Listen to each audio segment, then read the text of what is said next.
Hello, my future doctors. This side your bio wali ma'am Amisha Saraswat, and I welcome you all on our YouTube channel MathGX. तो बच्चों हमने class 12th की biology में काफ़ी सारे interesting chapters को cover up कर लिया है and now we are going to study the most interesting and most trickiest chapter of 12th biology in zoology portion, that is biotechnology principles and processes. So इस chapter में we are going to study that what and how the biotechnology is performed, और next chapter में we will study कि biotechnology का use करके what are the applications that you can implement for the welfare of human, ठीक है, या फिर for the welfare of society हम क्या क्या चीज़ें कर सकते हैं. तो मेरी तुमसे गुजारिश है फटाफट से पेन और नोट्स लेके बैठ जाओ ताकि तुम्हारा रिवीजन भी हो जाए और कुछ इंपॉर्टेंट चीज़ लगे तो तुम उसे मेंशन भी कर लो.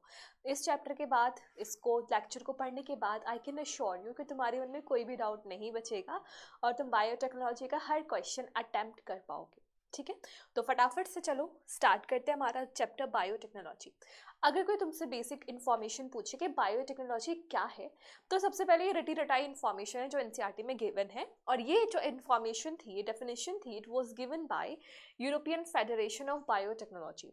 तो नीट के लिए एक सवाल तो तुम्हारा यही बन गया कि ईएफबी की फुल फॉर्म क्या है. तो it is European federation of biotechnology. And इन्होंने बोला क्या था, this said the integration of natural science and organisms, cells, parts thereof and molecular analogues for the products and services. Ma'am इतनी अंग्रेजी तो हमें आती नहीं है, तो मैं बताती हूँ. देखो, नेचुरल साइंस यानी कि फिजिक्स, केमिस्ट्री, बायोलॉजी, इसका इंटीग्रेशन करना है तुम्हें एक ऑर्गेनिज्म के साथ, या तो पूरा ऑर्गेनिज्म इन्वॉल्व हो जाए या ऑर्गेनिजम्स के सेल या फिर ऑर्गेनिज्म के मॉलिक्यूल्स, इनका जो इंटीग्रेशन है वो तुम्हें यूज़ करना है ऐसे प्रोडक्ट्स और ऐसे सर्विसेज लाने के लिए जो कि हमारे सोसाइटी के वेलफेयर के लिए इंपॉर्टेंट हो. ठीक है, तो कुल मिला के तुम्हें कुछ नहीं करना है, तुम्हें ऑर्गेनिजम्स और साइंस का इंटीग्रेशन करना है to achieve something good for human welfare.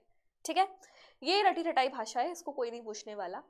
बात करते हैं कि असली भाषा क्या है. असली मतलब क्या है बायोटेक्नोलॉजी का.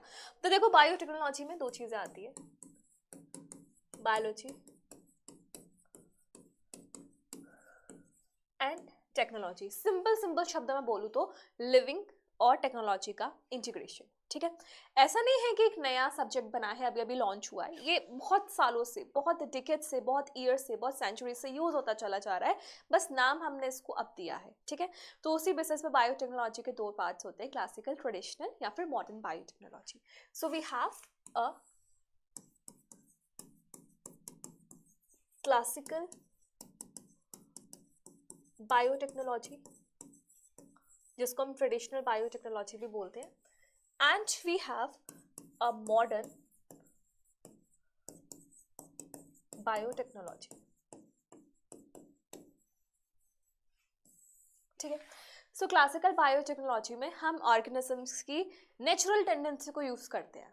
जैसे बियर प्रोडक्शन में ऑर्गेनिज्म यूज़ होता है, ब्रेड मेकिंग में ऑर्गेनिज्म यूज़ होता है, सैक्रोमाइसिस सर्विस है, तो वहाँ पे हम उसके साथ कोई छेड़छाड़ नहीं कर रहे, वो उसकी नॉर्मल कैपेसिटी है to do all those things. So natural tendency of the organisms is used in classical biotechnology.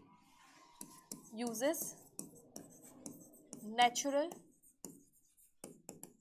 Tendency of organisms. ठीक है, तो इस नेचुरल टेंडेंसी के अकॉर्डिंग एग्जाम्पल्स क्या आ जाएंगे. Example, making of curd, beer, इसके अलावा वाइन, एंटीबायोटिक्स एटसेट्रा. ठीक है, ये सारे नेचुरल टेंडेंसी में आ जाएंगे. लेकिन मॉडर्न टेक्नोलॉजी में, मॉडर्न बायोटेक्नोलॉजी में you have to integrate technology. ठीक है, सो यहाँ पे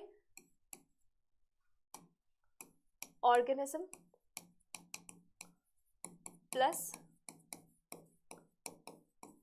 टेक्नोलॉजी, और यहाँ पर तुम्हारा एग्जाम्पल बन जाता है आईवीएफ, इन विट्रो फर्टिलाइजेशन, है ना, वो लैब कंडीशंस में किया जाता है, टेक्नोलॉजी का यूज होता है, बहुत कुछ चाहिए होता है, तो वो आईवीएफ आ जाएगा. और एग्जाम्पल क्या है, रिकॉम्बिनेंट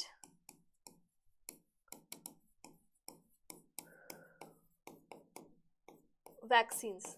रिकॉम्बिनेंट वैक्सीन्स बनाना भी किस में आ जाएगा, मॉडर्न बायोटेक्नोलॉजी में. तो आई होप कि तुम्हें दोनों में बेसिक डिफरेंस समझ में आ गया होगा. ठीक है, अब ये तो हमें समझ में आ गया कि बायोटेक्नोलॉजी क्या होती है, लेकिन इसको करा कैसे जाता है, इसकी टेक्निक्स क्या हैं. तो इसमें दो टेक्निक्स का इन्वॉल्वमेंट होता है.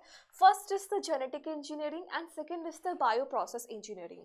जेनेटिक इंजीनियरिंग को हम प्यार से RDNA टेक्नोलॉजी भी बोलते हैं. ठीक है, RDNA technology, where RDNA stands for recombinant DNA. Recombinant DNA. तो जेनेटिक इंजीनियरिंग में क्या होता है, जीन्स के साथ मैनिपुलेशन की जाती है, छेड़छाड़ की जाती है.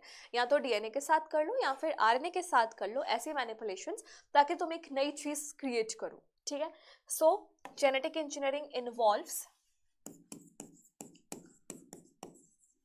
फॉर्मेशन ऑफ RDNA यानी कि recombinant DNA by manipulation of DNA and or RNA. DNA या फिर RNA के साथ मैनिपुलेशन करके, छेड़छाड़ करके, you have created an RDNA. It is called as genetic engineering. अब जेनेटिक इंजीनियरिंग परफॉर्म करने के लिए तुम्हें 2 स्टेप्स से और गुजरना पड़ेगा, which is gene cloning and gene transfer. ठीक है, तो इसमें और क्या इंक्लूड होता है, it involves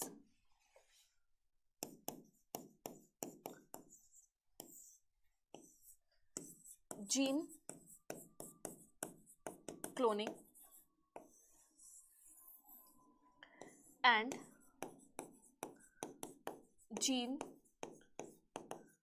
transfer. Gene cloning और जीन ट्रांसफर. जीन क्लोनिंग का मतलब होता है मल्टीपल कॉपीज क्रिएट करना. जो तुम्हारा RDNA है या तो तुम्हारा जीन ऑफ इंटरेस्ट है, जिसमें तुम्हें इंटरेस्ट है, उसकी मल्टीपल कॉपीज क्रिएट करना है, gene cloning. So it involves making multiple copies.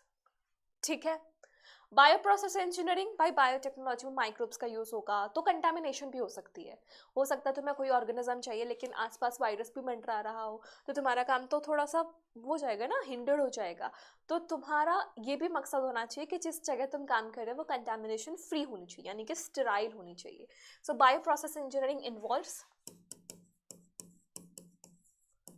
Making of contamination free, यानी कि स्टेराइल एनवायरनमेंट. क्लियर? ठीक है, तो ये दोनों चीजें तुम्हें करनी पड़ेंगी अगर तुम्हें बायोटेक्नोलॉजी परफॉर्म करना है तो.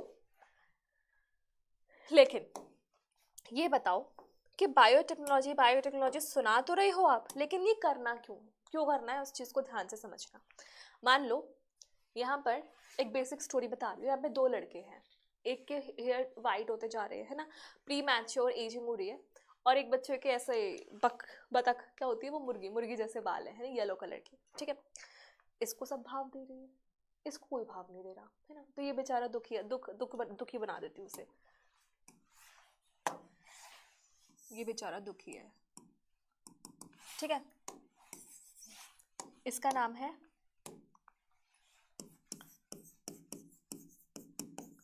दुखी राम, इसका नाम है सुखी राम. ठीक है, अब दुखी राम सुखी राम के पास जाता है, यार मेरी तो जिंदगी झंड है, मुझे तो कोई लड़की भी नहीं देखती, कोई भाव भी नहीं देती, मेरे बाल ही सफ़ेद होते जा रहे हैं, बुढ़ा हो रहा हो, और तो ये देखो क्या स्टाइलिश बाल है, एकदम ऐसे स्वैग जैसे, मुझे भी तेरे जैसे बाल चाहिए, है ना. अब ये क्या कर सकते हैं, ये तो बेचारे बच्चे को तो कुछ समझ है ही नहीं है. ये गए अमीशा मैम के पास. अमीशा मैम के पास हर चीज़ की हर ताले की चाबी होती है ना. तो मुझे पता था कि मैं कुछ ऐसा कर सकती हूँ कि इसके जैसे बाल इसके पास भी आ जाए. कैसे कर सकती हूँ, बायोटेक्नोलॉजी की हेल्प से. क्यों, मुझे क्या चाहिए ऐसा बायोटेक्नोलॉजी में, मुझे इसके सर का एक बाल चाहिए, है ना, सर का एक बाल. तो मान लो ये आए अमीशा मैम. ठीक है, अमीशा मैम ने क्या किया, आते ही चली गई है. तो अमीशा मैम ने क्या किया, इसके सर का एक बाल निकाल लिया, एक हेयर फॉलिकल निकाल लिया. ठीक है। अब यहाँ पर लिविंग एरिया जो होता है इसका, यहाँ पर प्रेजेंट है सेल्स, ठीक है। इन सेल्स के अंदर क्या होगा, डीएनए, और इन डीएनए में एक पोर्शन होगा जो उसके हेयर कलर को एनकोड कर रहा है ना। Gene for hair colour.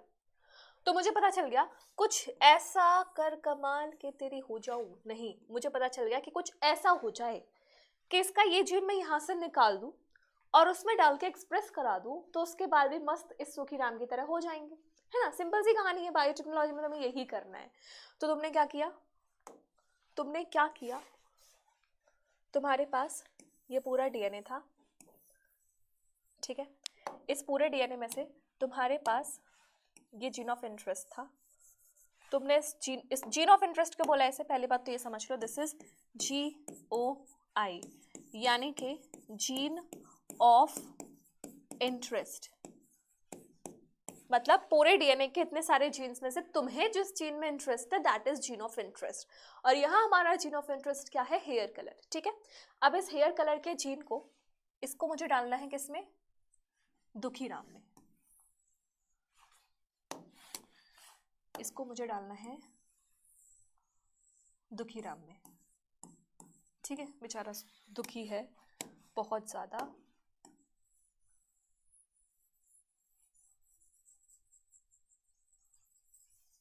ठीक है, दुखी राम में डालूंगी। मेरे पास दो तरीके हैं मेरे पास इसको डालने के।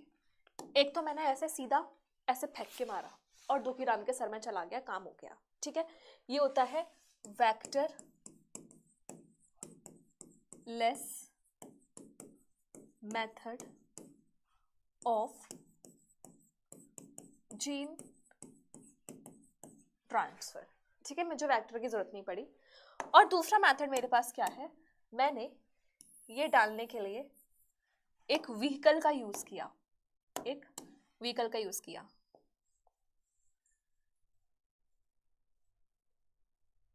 ऐसे, ठीक है। इसके अंदर मैंने अपना जीन ऑफ इंटरेस्ट भेजा, ये रहा मेरा जीन ऑफ इंटरेस्ट, और ये लेके जा रहा है। तो इसे कहा जाता है vector mediated method, vector mediated method of gene transfer.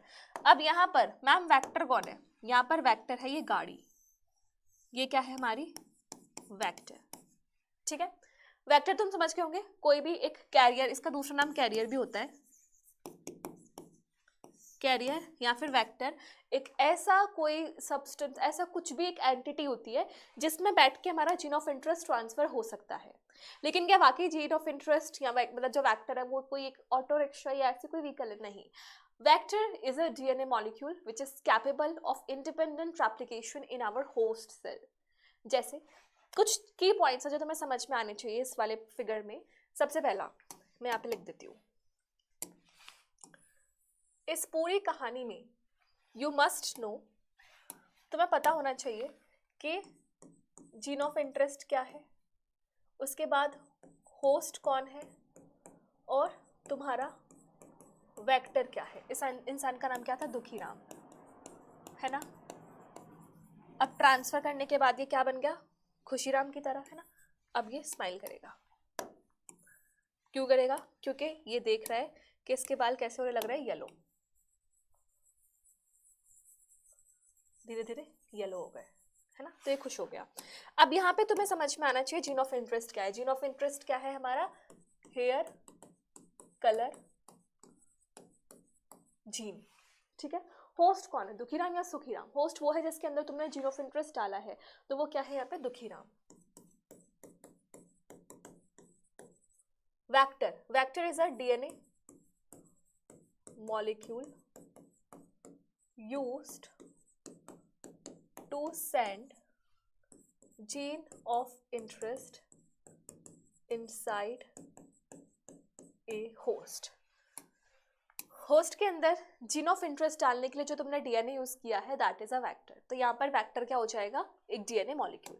इतनी कहानी समझ में आई। ये करना है तुम्हें, किसी की कोई चीज पसंद आ रही है उसको किसी और में ट्रांसफर करना है, so you have to use biotechnology, but all these things have certain limitations. तुम ऐसे मुंह उठा के कुछ भी नहीं कर सकते। कल को तुम्हारा मन किया कि मैं क्या कर दूं, मैं भिंडी को मूली बना दूं, मूली को गुलाब जामुन बना दो, ऐसा कुछ भी नहीं कर सकते, ठीक है, because these things have limitations. These all things are under control of a committee which is GEAC।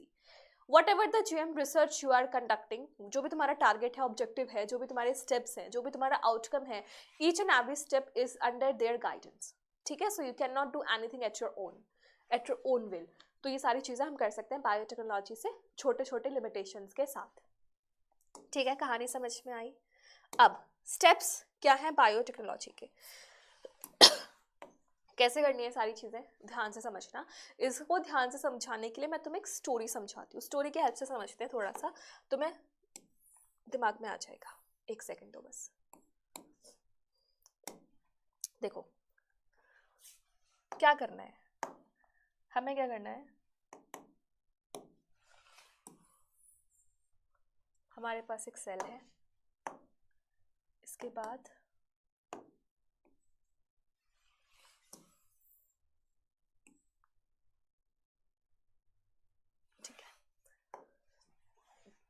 तुम्हारा जो जीन ऑफ इंटरेस्ट है वो किसी के भी अंदर हो सकता है, वो बैक्टीरिया के अंदर, फंगस के अंदर, प्लांट के अंदर, एनिमल के अंदर, किसी के भी अंदर हो सकता है, ठीक है।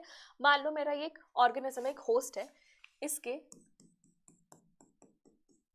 न्यूक्लियस में ये डीएनए है और इस डीएनए में कहीं जाके बैठा है मेरा जीन ऑफ इंटरेस्ट। मान लो ये गया, this is my gene of interest, ठीक है। तो अब मुझे क्या करना है, मुझे अपने जीन ऑफ इंटरेस्ट तक पहुंचना है। जैसे मैं ये रही, ठीक है, मुझे जीन ऑफ इंटरेस्ट तक जाना है। अंदर जाने के लिए मुझे क्या करना पड़ेगा, इसकी सेल वॉल को तोड़ना पड़ेगा, सेल मेम्ब्रेन को तोड़ना पड़ेगा, न्यूक्लियर एनवेलप को तोड़ना पड़ेगा, सब कुछ तोड़ना पड़ेगा ताकि मैं फाइनली डीएनए तक पहुंच जाऊं, है ना। तो मैं क्या क्या ब्रेक करूंगी, I will break cell wall, I will break cell membrane, I will break all other molecules except DNA. मुझे डीएनए सही सलामत चाहिए, ठीक है, कुछ भी कर सकते हैं, बस डीएनए सही सलामत चाहिए। तो फाइनली तुमने इसको ब्रेक करते करते करते करते, ये तो अंदर ब्रेक नहीं हो रहा, तुम अंदर चले गए और तुम पहुंच गए अपने डीएनए के पास, ठीक है। इसके बाद क्या हुआ, तुम्हारा रिजल्ट क्या निकला, तुम्हारा रिजल्ट निकला, तुम्हें मिला एक DNA,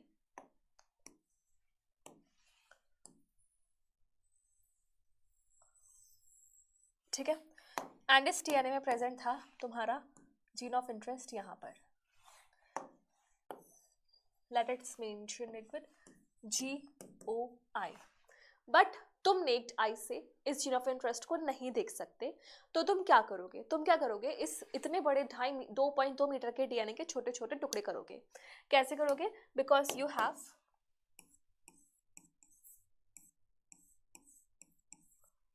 molecular scissors, molecular scissors है जिनको हम बोलते हैं रिस्ट्रिक्शन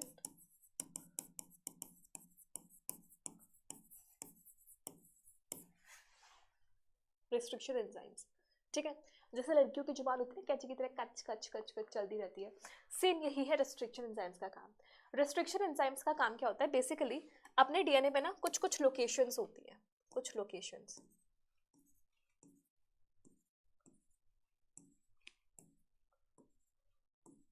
ये कैंची उन्हीं लोकेशन से डीएनए को ऐसे काटती जाती है। लेकिन यहाँ पे तुम टेंशन मत लेना, इन सिजर्स की वजह से हमारा जीन ऑफ इंटरेस्ट नहीं कटेगा, क्योंकि हम ऐसे ही सीक्वेंसेस को लेते हैं जो हमारे जीन ऑफ इंटरेस्ट के अगल बगल में हो, बीच में ना हो, ठीक है। तो हमारा gene of interest will remain intact. अभी मॉलिक्यूलर सीजर्स है, इसको काटेंगे, इसके बहुत सारे फ्रेगमेंट्स बन जाएंगे, यानी कि अगले स्टेप पे क्या हो जाएगा, वी विल गेट फ्रेगमेंट्स।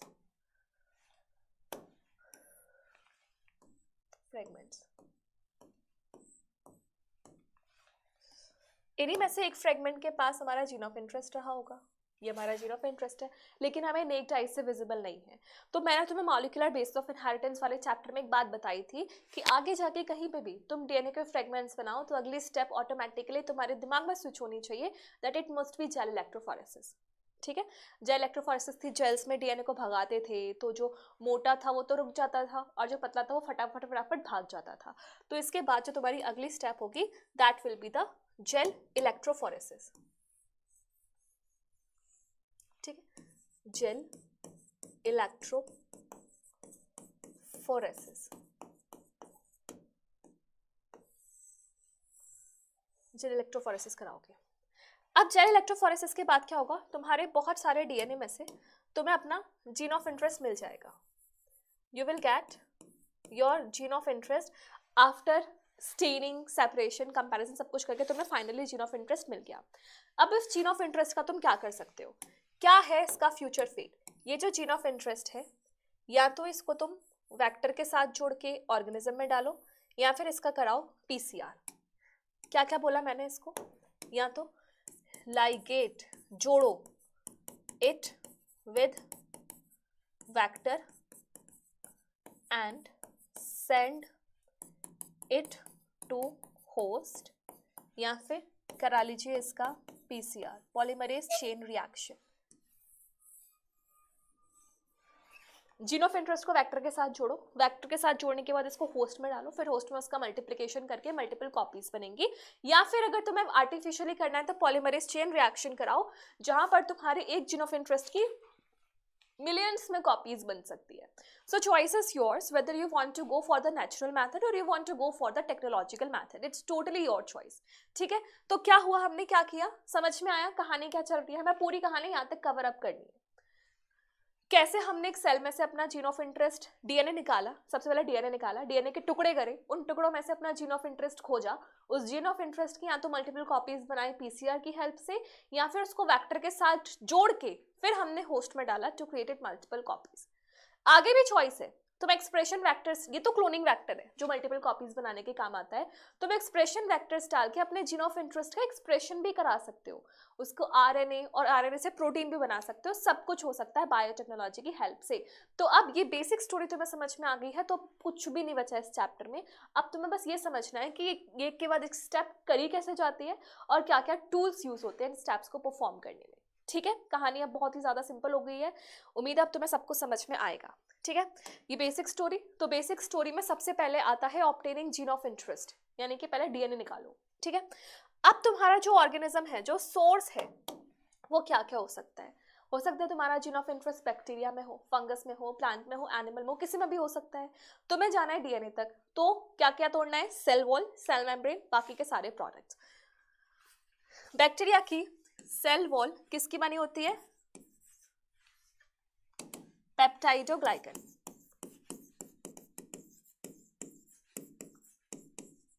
ठीक है, फंगस की किसकी बनी होती है, काइटिन।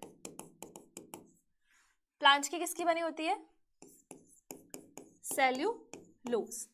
और एनिमल्स के पास तो सेल वॉल होती ही नहीं है ना। अब तुम्हें क्या करना है, इन चीजों को तोड़ने के लिए डालनी पड़ेगी एंजाइम।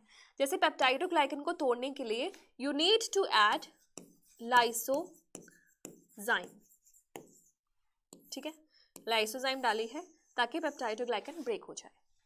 काइटिन को तोड़ने के लिए you need to add chitinase.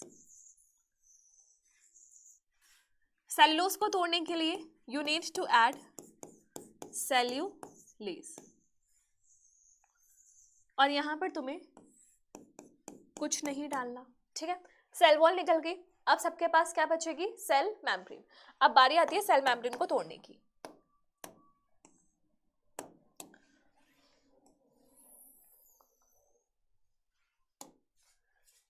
ये हो गया, ये देखो क्या बचा अब तुम्हारे पास, सेल मेम्ब्रेन।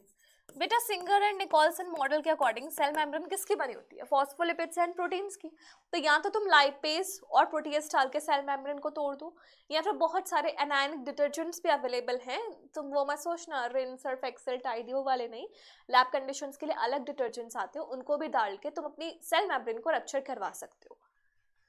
ठीक है, तो सेल मेम्ब्रेन के लिए either we can use lipase,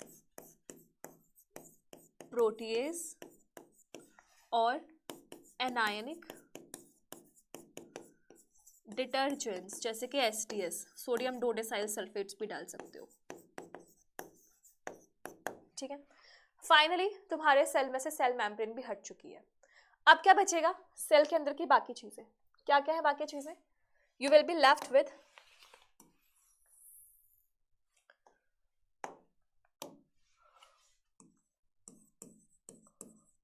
carbohydrates, you will be left with proteins, lipids,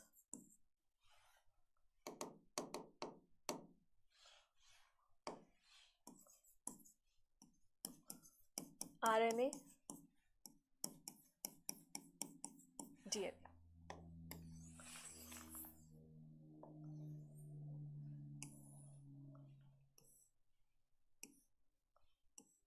ठीक है, अब ये चीजें बची है तो फटाफट इनको तोड़ने के एंजाइम्स डाल दो। कार्बोहाइड्रेट्स को कार्बोहाइड्रेस, प्रोटीन्स को प्रोटीएज, लिपिड्स को लाइपेज, आरएनए को आरएनएज, डीएनए को डीएनएज। है ना? ऐसे कर सकते हो ना? तुम कर सकते हो ना? इस तरीके से सब कुछ तोड़ दो। यही पे तुम गड़बड़ कर रहे हो। ये वाली स्टेप तुम्हें नहीं करनी है। You don't have to add DNase. DNase तुम्हें ऐड नहीं करना, क्योंकि अगर तुमने डीएनएस डाल दिया तो तुम्हारे डीएनए के 36 टुकड़े बनेंगे, मतलब बहुत सारे टुकड़े बनेंगे, और उन टुकड़ों में हो सकता है कि तुम्हारा जीन ऑफ इंटरेस्ट भी फ्रेगमेंटेड हो चुका हो। So you do not have to add DNase. तुम्हें बस आरएनएस तक डालना है ताकि तुम्हारा जो डीएनए है वो इंटैक्ट रहे। ठीक है, इस चीज को ध्यान रखना।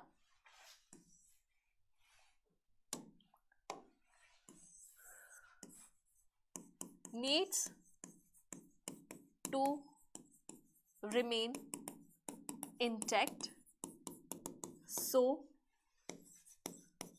don't add DNase। ठीक है, DNase नहीं डालना है। अब क्या होगा? ये सब रिमूव करने के बाद तुम्हारे पास जो भी बच रहा है, transfer it to a test tube. Test tube में ट्रांसफर करो। ठीक है, तो तुम्हें टेस्ट ट्यूब में क्या मिलेगा? एक सोल्यूशन।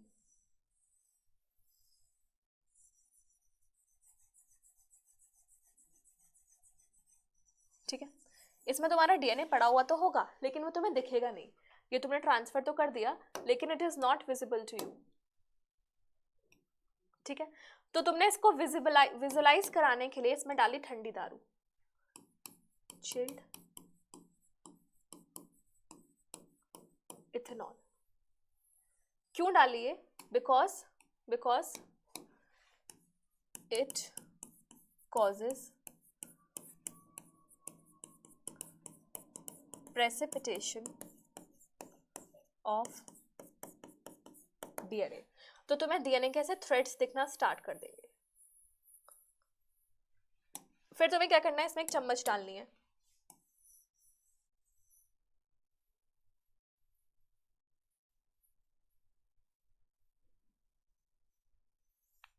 ठीक है, और उस चम्मच से ऐसे निकाल के तुम्हें अपना डीएनए का थ्रेड निकाल लेना है। इस प्रोसेस को हम क्या बोलते हैं? स्पूलिंग। ठीक है, तो finally you will have what you will have your spoon. ठीक है, और इस स्पून में क्या प्रेजेंट होगा? तुम्हारा डीएनए का थ्रेड, प्रेसिपिटेटेड डीएनए थ्रेड। ठीक है, इस तरीके से तुमने अपना डीएनए निकाल लिया, और इसी डीएनए में से किसी स्पेसिफिक लोकेशन पे प्रेजेंट होगा तुम्हारा जीन ऑफ इंटरेस्ट। मान लो ये क्या तुम्हारा gene of interest. This is your gene of interest. बात समझ में आई? पहली स्टेप समझ में आई हमने क्या किया? इस तरीके से अपना डीएनए निकाल लिया, और इसमें अभी जीन ऑफ इंटरेस्ट है, लेकिन अभी हमें जीन ऑफ इंटरेस्ट देखने को नहीं मिला। ठीक है, तो उसको देखने के लिए तुम्हें क्या कराना पड़ेगा? रिस्ट्रिक्शन डाइजेशन, यानी कि मॉलिक्यूलर सीजर्स का यूज करना पड़ेगा, जिनको हम बोलते हैं रिस्ट्रिक्शन एंजाइम्स। ठीक है, तो अब क्या होगा?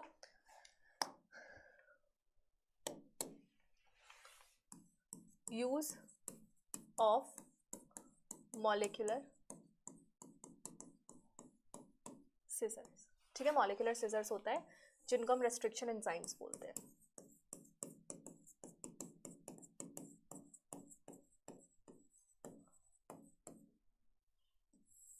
ठीक, अब ये एंजाइम्स क्या करेंगे, this is your DNA and this is your gene of interest. ठीक है, अब यहां पर इस पूरे डीएनए में कुछ कुछ साइट्स है जो मैंने तुम्हें बताया था, ये साइट्स,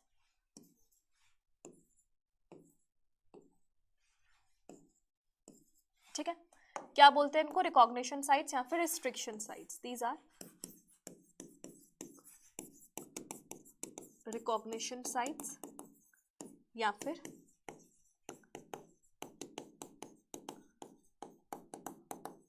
रेस्ट्रिक्शन साइट्स। ठीक है, तो मॉलिक्यूलर सिजर्स जो होती है इनको यहाँ से कट करेगी, यहाँ से, यहाँ से, यहाँ से, यहाँ से, यहाँ से, इट विल कट इट, और फाइनली हमें जो रिजल्ट मिलेगा वो कुछ ऐसा मिलेगा।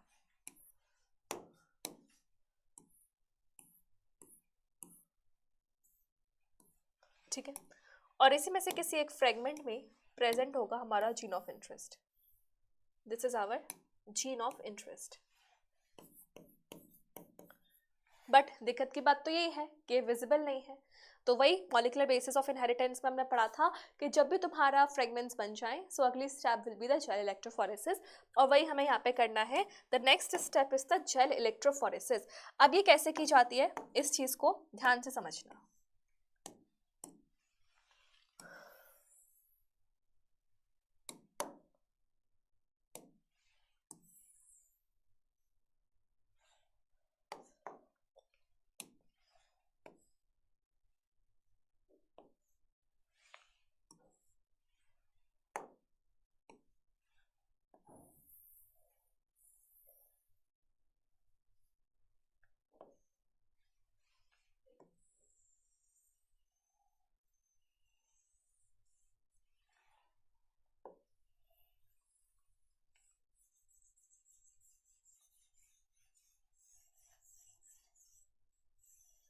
ठीक है, तुमने एक जेल प्लेट तैयार कर ली।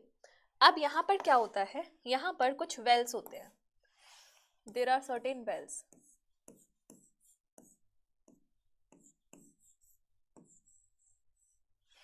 ठीक है, ये वेल्स हैं, गड्ढे जिन पे तुम्हें अपना सैंपल लोड करना है। दूसरी इंपॉर्टेंट चीज क्या है, ये वाला जो एंड है ये है हमारा कैथोड, और ये वाला जो एंड है ये है हमारा एनोड।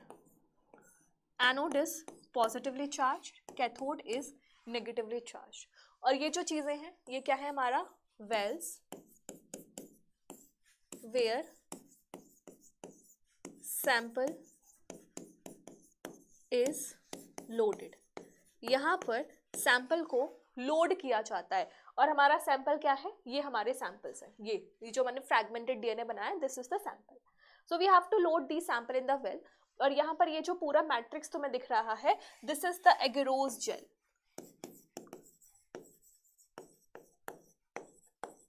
ठीक है, क्या है ये, एगेरोस जेल। तो कुछ की पॉइंट्स है जो मैं तुम्हें यहाँ पे लिखना चाहती हूँ। सबसे पहली बात, agarose gel is porous, it produces a sieving effect through which DNA can migrate। In pores के थ्रू हमारा डीएनए माइग्रेट करेगा, लेकिन डीएनए की मोबिलिटी, डीएनए का माइग्रेशन डिपेंड करता है इसके मॉलिक्यूलर साइज पे। ठीक है, तो यानी कि इसकी जो मोबिलिटी है, mobility is inversely proportional to its size. यानी कि जो जितना पतला होगा वो जल्दी जल्दी भाग जाएगा, लेकिन जो जितना मोटा होगा वो ऐसे धीरे धीरे धीरे धीरे चलेगा। ठीक है, ऐसा है। अब एनसीईआरटी की अगर मैं बात तुम्हें बताऊं, तो एनसीईआरटी ने ये बोला हुआ है कि ये ना लेन्स है। मान लो ये है लेन 1, ये है लेन 2, ये है लेन 3, ये है लेन 4। तो हमेशा ये जो पहली वाली लेन है, फर्स्ट लेन, ठीक है, इसमें प्रेजेंट होगा अनडाइजेस्टेड सैंपल,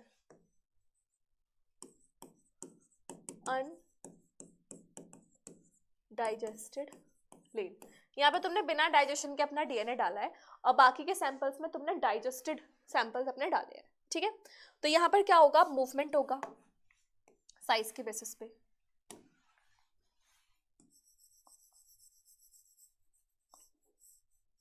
ठीक है।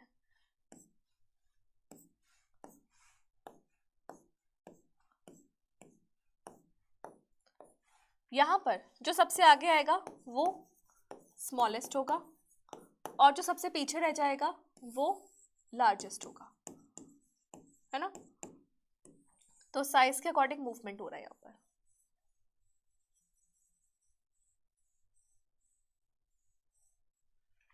क्लियर आई ये बात? कैथोड भगा रहा है नेगेटिवली चार्ज और एनोड कह रहा है आजा आजा आजा, क्योंकि anode is positively charge and DNA is negatively charge, ठीक है, इस तरीके से। अब तुम्हें क्या करना है, तुम्हें दिख नहीं रहा, you are not able to see it, तो तुम्हें डालनी है एक stain, you have to add a stain. मैं यहाँ पे स्टेन का नाम लिख देती हूँ। स्टेन का नाम है इथिडियम ब्रोमाइड, इथिडियम ब्रोमाइड। और इथिडियम ब्रोमाइड को शॉर्ट में लिख देते हैं ETBr। तुमने ETBr इसमें डाला, ठीक है। और मान लो ये तुम्हारा जीन ऑफ इंटरेस्ट था, तो ये जीन ऑफ इंटरेस्ट तुम्हारा दिखेगा और इसको जब तुम यूवी रेडिएशन में डालोगे तो यहाँ पे ऑरेंज रेड पिंकिश कलर के पैटर्न्स दिखेंगे। इस तरीके से कुछ बना देती हूँ, ऑरेंज रेडिश ऐसे,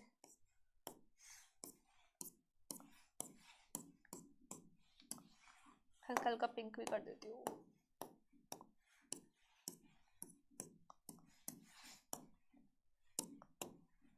ठीक है, इस तरीके से। क्या बोला मैंने ये बोला तुमने ETBr डाला स्टेनिंग के लिए, स्टेन किया, ठीक है। उसके बाद जब तुमने सैंपल के ऊपर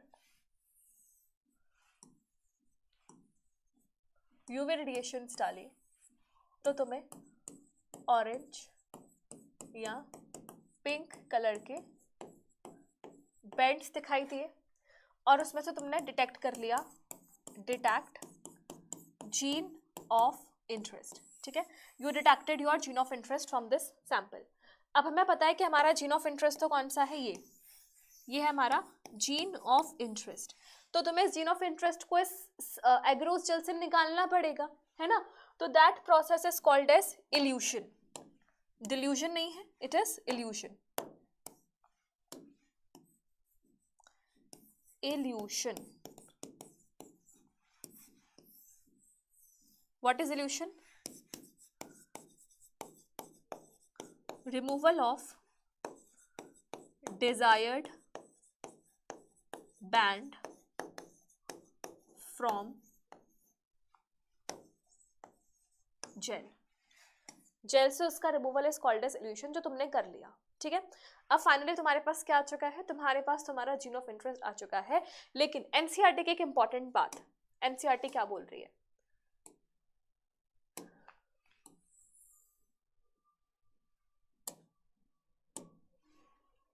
ठीक है, मैं नहीं बोल रही, एनसीईआरटी बोल रही है। एक क्या लिख रही है, एनसीईआरटी, ध्यान से सुनना, मैं हिंदी में लिख रही हूँ। जो तुम जीन ऑफ इंटरेस्ट के साथ करोगे वही सब वेक्टर के साथ भी करना है। इंपॉर्टेंट बात, जो भी चीज़ है तुम जीन ऑफ इंटरेस्ट के साथ करोगे वही चीजें तुम्हें वेक्टर के साथ भी करनी है, इंपॉर्टेंट है। यानी कि अगर तुम वेक्टर का रेस्ट्रिक्शन डाइजेशन करा, मतलब जीन ऑफ इंटरेस्ट का रेस्ट्रिक्शन डाइजेशन कराओगे तो वेक्टर का भी कराना है और सेम एंजाइम के साथ कराना है। अगर तुमने जीन ऑफ इंटरेस्ट का इलेक्ट्रोफोरेसिस कराया तो वेक्टर का भी कराना है, सब कुछ सेम होगा दोनों चीजों के लिए, ठीक है। फाइनली तुमने अपना जीन ऑफ इंटरेस्ट निकाल लिया। अब जीन ऑफ इंटरेस्ट निकालने के बाद क्या होगा, उसका एम्प्लीफिकेशन, ठीक है, जीन एम्प्लीफिकेशन।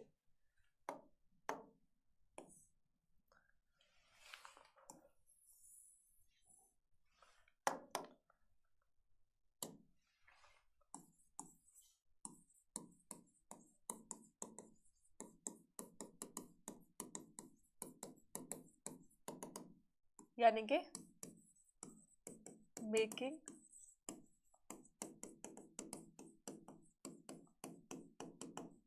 मल्टीपल कॉपीज बना लो। मल्टीपल कॉपीज कैसे बना रहे हो, बाय यूजिंग PCR,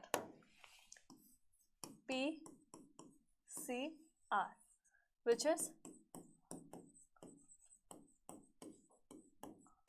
polymerase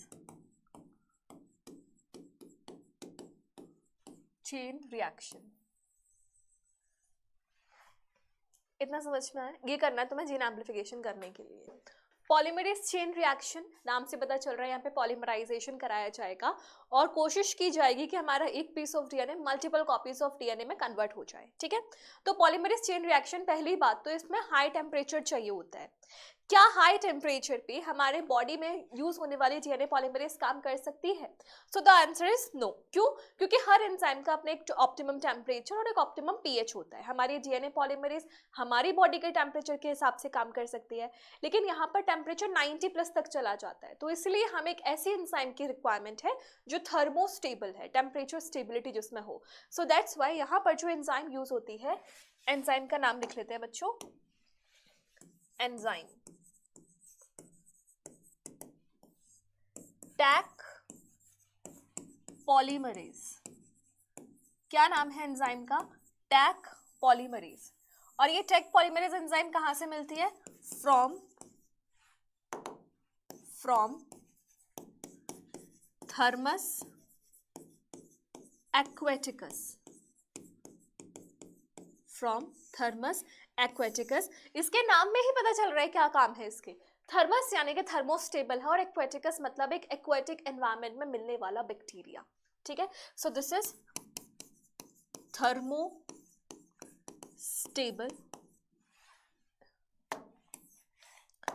ये एंजाइम है थर्मोस्टेबल, थर्मोस्टेबल यानी हाई टेम्परेचर पर भी स्टेबल रहेगी। और दूसरा ये जो ऑर्गेनिज्म है ये कैसा है? एक्वेटिक।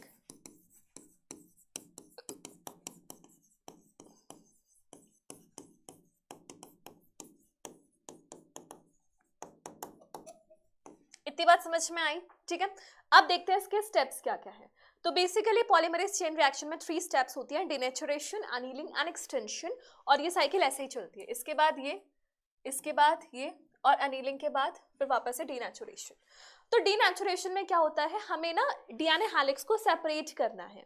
नेचुरल बॉडी में ये काम हेलिकेज करा सकती है, लेकिन हम यहाँ पर हाई टेम्परेचर देकर इन दोनों के बीच का हाइड्रोजन बॉन्ड तोड़ते हैं ताकि डीएनए स्ट्रैंड्स सेपरेट आउट हो जाए, ठीक है। तो फाइनली हमें क्या मिलता है? क्या मिलता है बच्चों? वी गेट सेपरेटेड डीएनए, ठीक है। यहां पर होगा इसका 5' ये 3', ये 5', ये 3'। इस तरीके से दोनों स्ट्रैंड सेपरेट हो गए, ये इसके बीच में निकल रहे पीसेस। नॉर्मल प्रोसेस में ये काम कौन कराती थी? हेलिकेज एंजाइम, ठीक है। इसके बाद अनीलिंग। अनीलिंग में क्या होता है, हम प्राइमर्स का एडिशन करते हैं, प्राइमर्स का।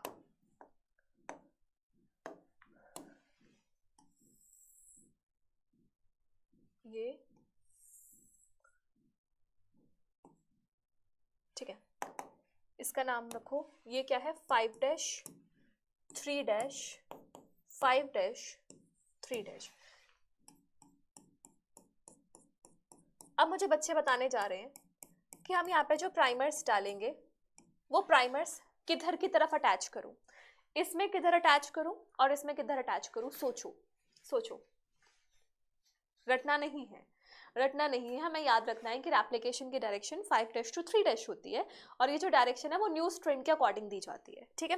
तो इस हिसाब से मैम हमें समझ में आया कि प्राइमर यहाँ ऐड होगा, यहाँ 5', ऐसे ही यहाँ 5', ठीक है। प्राइमर एडिशन हो गया। कितना टेम्परेचर चाहिए, कम कर दिया, 50 to 65 डिग्री 56 डिग्री सेल्सियस। इसके बाद नेक्स्ट स्टेप इज एक्सटेंशन।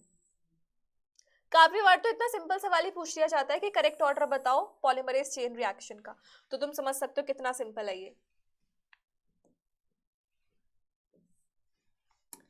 इसके आगे का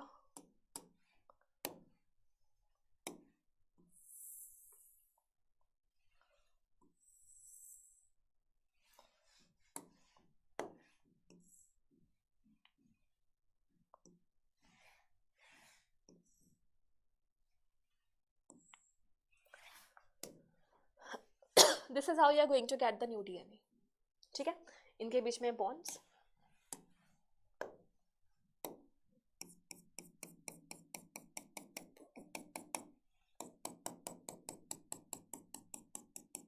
है ना। ये तुम्हें पता है, ये 5' तो ये 3', ये 3' तो ये 5', ऐसे ही ये वाला 3', ये 5', ये 3', ये 5'। समझ में आया है ना। अब यहां पर ऐसा नहीं है कि तुम्हें, एक सेकेंड, ये गंदा हो गया,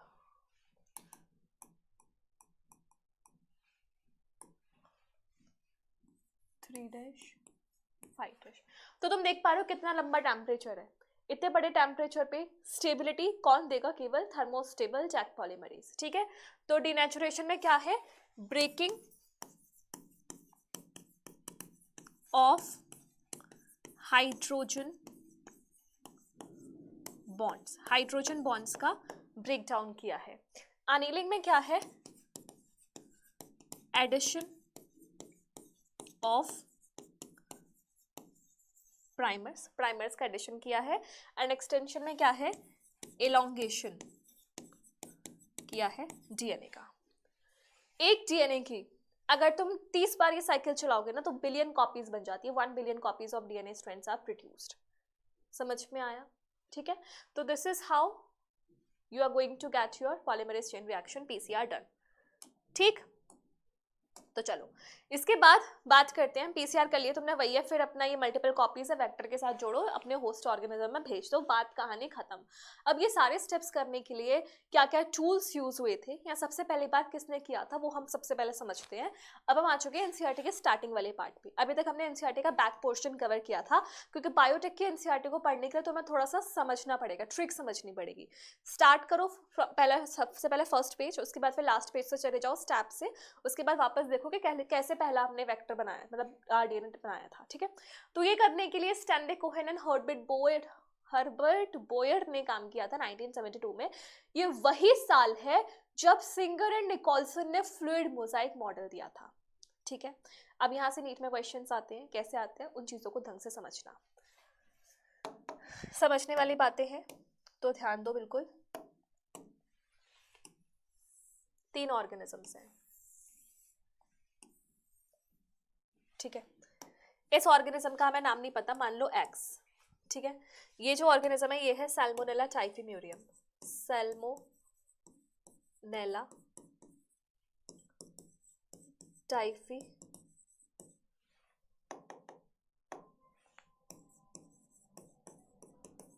थोड़ा स्पेलिंग में दिक्कत हो सकती है, मुझे ऐसा क्यों लग रहा है TYPHI होती है।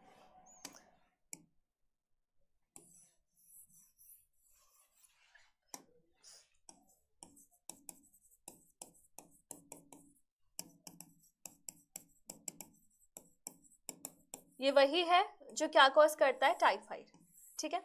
और एक है हमारा इकोलाई, ठीक है, इकोलाई। अब तुम्हें ध्यान देना है कौन सा ऑर्गेनिज्म किस चीज का सोर्स है, ये क्वेश्चन पूछा जाता है, ठीक है। तो सबसे पहले इकोलाई है होस्ट, ठीक है। ये जो एक्स ऑर्गेनिज्म है ये है source of gene of interest, and ये जो है ये है सोर्स ऑफ प्लाज्मिड, ठीक है, सोर्स ऑफ प्लाज्मिड। अब ये जो एक्स ऑर्गेनिज्म है, इस एक्स ऑर्गेनिज्म में एक जीन पड़ा था और ये जीन था किसका? एंटी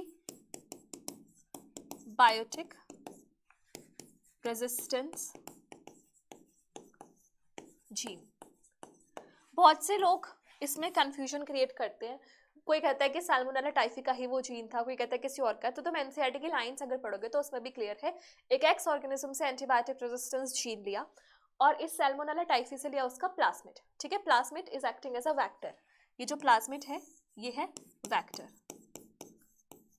ठीक है, तो यहाँ पे ये क्या इसका वेक्टर, वेक्टर में हमने कट मारा हुआ है। ठीक है, ये वेक्टर, और फाइनली हमने ये जो जीन ऑफ इंटरेस्ट है ये भी इसमें इंसर्ट कर दिया, तो कुछ ऐसा बना ये। ठीक है, ये जो तुम्हारे सामने स्ट्रक्चर मौजूद है, दिस इज आर डीएनए। क्या है ये? आर डीएनए, यानी कि इट इज रिकॉम्बिनेंट डीएनए। ये है वो रिकॉम्बिनेंट डीएनए जो 1972 में प्रोड्यूस किया गया और इस रिकॉम्बिनेंट डीएनए को फिर भेजा गया ई कोलाई के अंदर। क्यों? क्योंकि एनसीईआरटी में आगे लिखा हुआ है कि E coli, naturally E coli के पास एंटीबायोटिक रेजिस्टेंस जीन नहीं होती, तो हमारा टारगेट था उसको वो जीन देना। और वो जीन कैसे दिया हमने? इस तरीके की टेक्नोलॉजी का यूज करके। ये काम किसने किया? Stanley Cohen and Herbert Boyer 1972 में, and this is how the first rDNA was produced in 1972। आई बात समझ में? सबसे इंपॉर्टेंट नीड के लिए जो सवाल है वो ये है कि यहाँ पे प्लाज्मिड किसका यूज किया गया था? तो प्लाज्मिड यूज किया गया था सैल्मोनेला टाइफीम्यूरियम का, जो कि टाइफाइड कॉज करता है। ये कहानी पढ़ने के बाद बारी आती है कि क्या क्या टूल्स हैं बायोटेक्नोलॉजी को परफॉर्म करने के, या आरडीएनए टेक्नोलॉजी को परफॉर्म करने के। छोटी सी हेडिंग डाल देते हैं, टूल्स। ठीक है, तो टूल्स तुम्हारे पास क्या क्या होने चाहिए?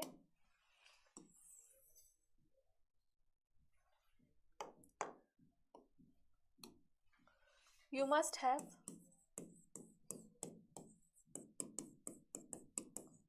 restriction enzymes, gel electrophoresis,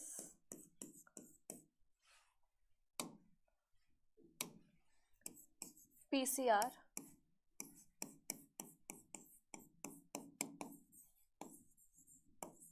DNA ligase. ये एंजाइम्स होने चाहिए तुम्हारे पास, है ना? तुम्हारे पास एक वेक्टर होना चाहिए, क्लोनिंग वेक्टर।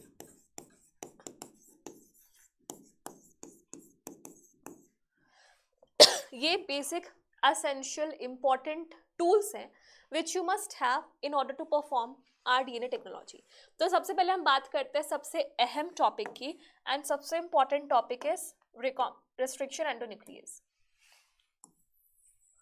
अपने आप में ही ये बहुत बड़ा टॉपिक है।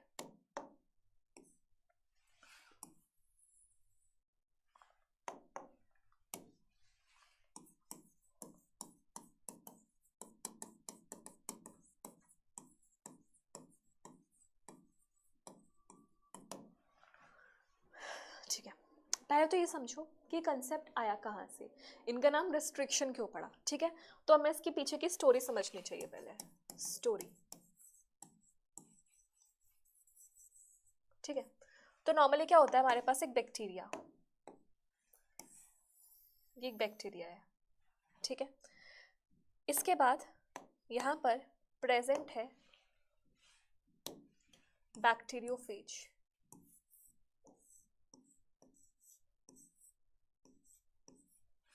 ठीक है, ये बैक्टीरियोफेज है।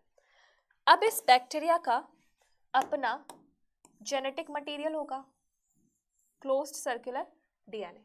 ठीक है, और यहाँ पर इसका अपना जेनेटिक मटेरियल होगा जो ये इंसर्ट कर देता है किसके अंदर? बैक्टीरिया के अंदर। तो यहाँ पर इसका जेनेटिक मटेरियल आ चुका है। ठीक, अब हमें पता है कि जो बैक्टीरियोफेज है ये ऐसे वायरसेस होते हैं जो बैक्टीरिया को इन्फेक्ट करते हैं, तो बैक्टीरिया के पास कुछ तो डिफेंस मैकेनिज्म होना चाहिए ना अपने आप को बचाने के लिए।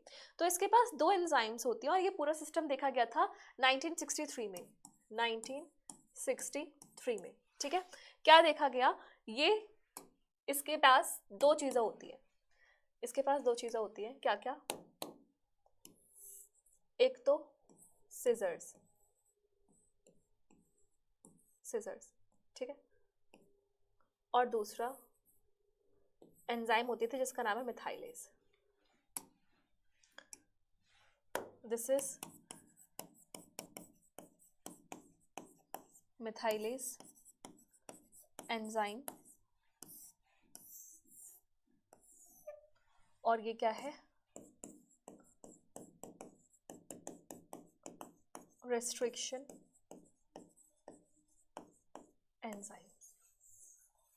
ठीक है, ये दो तरीके की एंजाइम देखी गई बैक्टीरिया के अंदर 1963 में। तो ये जो मिथाइलेज एंजाइम है वो क्या करती है, इसके डीएनए पे मिथाइल ग्रुप ऐड कर देती है, मिथाइल ग्रुप।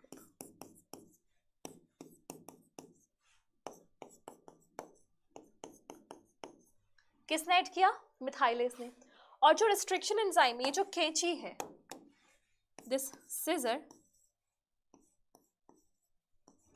ये क्या करती है, इसको क्लीव कर देती है, इसके टुकड़े कर देती है, ऐसे।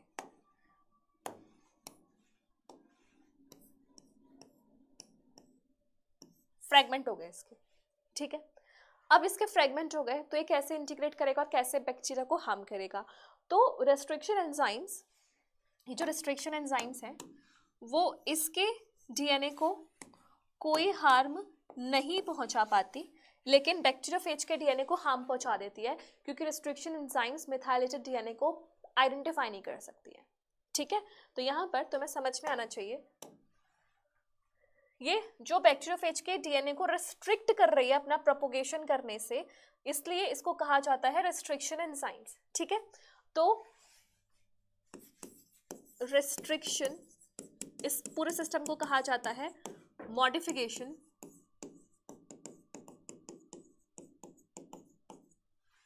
System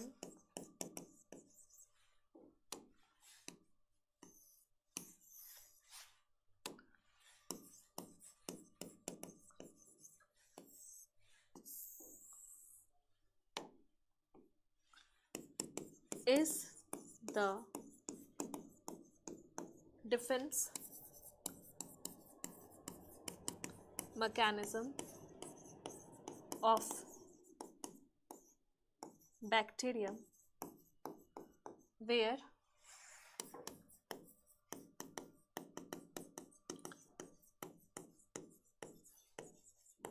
enzymes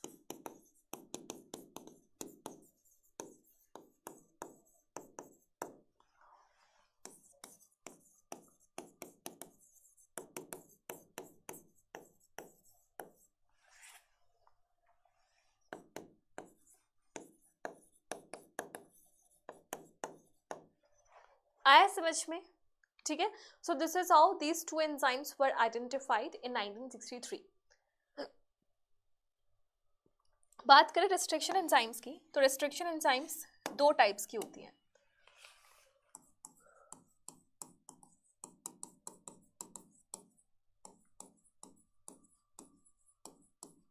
These are of two types। एक होती है एंडोन्यूक्लियस और एक होती है एक्सोन्यूक्लियस। ठीक है, अब दोनों में डिफरेंस क्या है, उस डिफरेंस को समझना। ये हमारा डीएनए, ठीक है,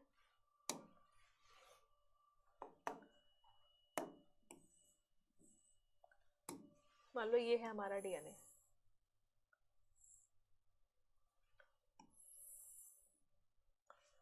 ऐसे ये है हमारा डीएनए। अगर ऐसा हुआ कि हमारा जीन ऑफ इंटरेस्ट अंदर लोकेटेड है, अंदर, इतना ब्रॉड क्यों बन रहा है? अगर हमारा जीन ऑफ इंटरेस्ट अंदर की तरफ लोकेटेड हुआ तो ये हो जाएगी एंडोन्यूक्लियस, क्योंकि इसको अंदर से काटना है जीन ऑफ इंटरेस्ट को, ठीक है, अंदर की तरफ से। अगर हमारा जीन ऑफ इंटरेस्ट बाहर की तरफ लोकेटेड हुआ तो ये हो जाएगी एक्सोन्यूक्लियस, ठीक है। एंडोन्यूक्लियस कब होगी? If gene of interest is present on inner side, तो उसको अंदर से कट लगाना पड़ेगा। और अगर gene of interest is present on extremes, तो इसको बाहर से कट लगाना पड़ेगा, तो ये हो जाएगी एक्सोन्यूक्लियस। हम जो डील कर रहे हैं वो हम एंडोन्यूक्लियस के बारे में डील कर रहे हैं, क्योंकि हम एंडोन्यूक्लियस को लेके चल रहे हैं, ठीक है। तो अब देखते हैं कि ये कैसे काम करती हैं, इनका वर्किंग मैकेनिज्म क्या होता है एंडोन्यूक्लियस एंजाइम्स का। बात कर लेते हैं नॉमेनक्लेचर की। तो देखो बच्चों, जैसे केमिस्ट्री में केमिकल कंपाउंड्स के नाम लिखने के लिए एक आईयूपैक नॉमेनक्लेचर होता है, उसी तरीके से रिस्ट्रिक्शन एंजाइम्स के नाम लिखने के लिए एक नॉमेनक्लेचर होता है। उस नॉमेनक्लेचर के कुछ रूल्स होते हैं। जैसे तुम्हारे सामने लिखा हुआ है EcoR1, ये एक रिस्ट्रिक्शन एंजाइम का नेम है, ठीक है। कहाँ से निकली है? एस्कर्शिया कोलाई RY113 स्ट्रेन से, ठीक है। अब यहाँ पे तुम्हें समझना पड़ेगा ये E क्या है? E is taken from the genus। Eco genus से लिया है, पहला लेटर ऑफ जीनस। CO क्या है? CO is taken from the species से लिया है, कोलाई, ठीक है।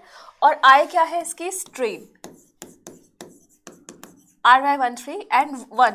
पहली बात तो ये रखना है याद में कि स्ट्रेन के बाद जो नंबर है that will always be in Roman numerals. और ये क्या है? ऑर्डर ऑफ द डिस्कवरी, किस ऑर्डर पे फाउंड किया गया था, आइडेंटिफाई किया गया था, वो ऑर्डर ऑफ डिस्कवरी, ठीक है।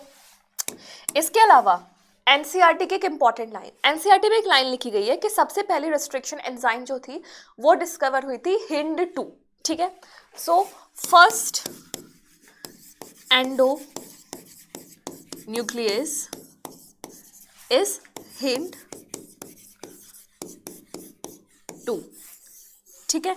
अब HIND2 में क्या है? ये H कहां से आया? हीमोफाइलस। IN कहां से आया? इन्फ्लुएंजा। तो ये हीमोफाइलस इन्फ्लुएंजा से निकाली गई थी। HIND2 के बारे में दो इंपॉर्टेंट बातें और है। पहली बात तो ये ब्लंट एंड प्रोड्यूस करती है, और ये जिस सीक्वेंस को रिकॉग्नाइज करती है वो बना होता है 6 बेस पेयर्स का। हर एंजाइम ऐसा नहीं है कि वो ना पूरे DNA में कहीं भी कट लगा देती है, वो रिकॉग्निशन सीक्वेंस पे जाके ही कट लगाती है, ठीक है।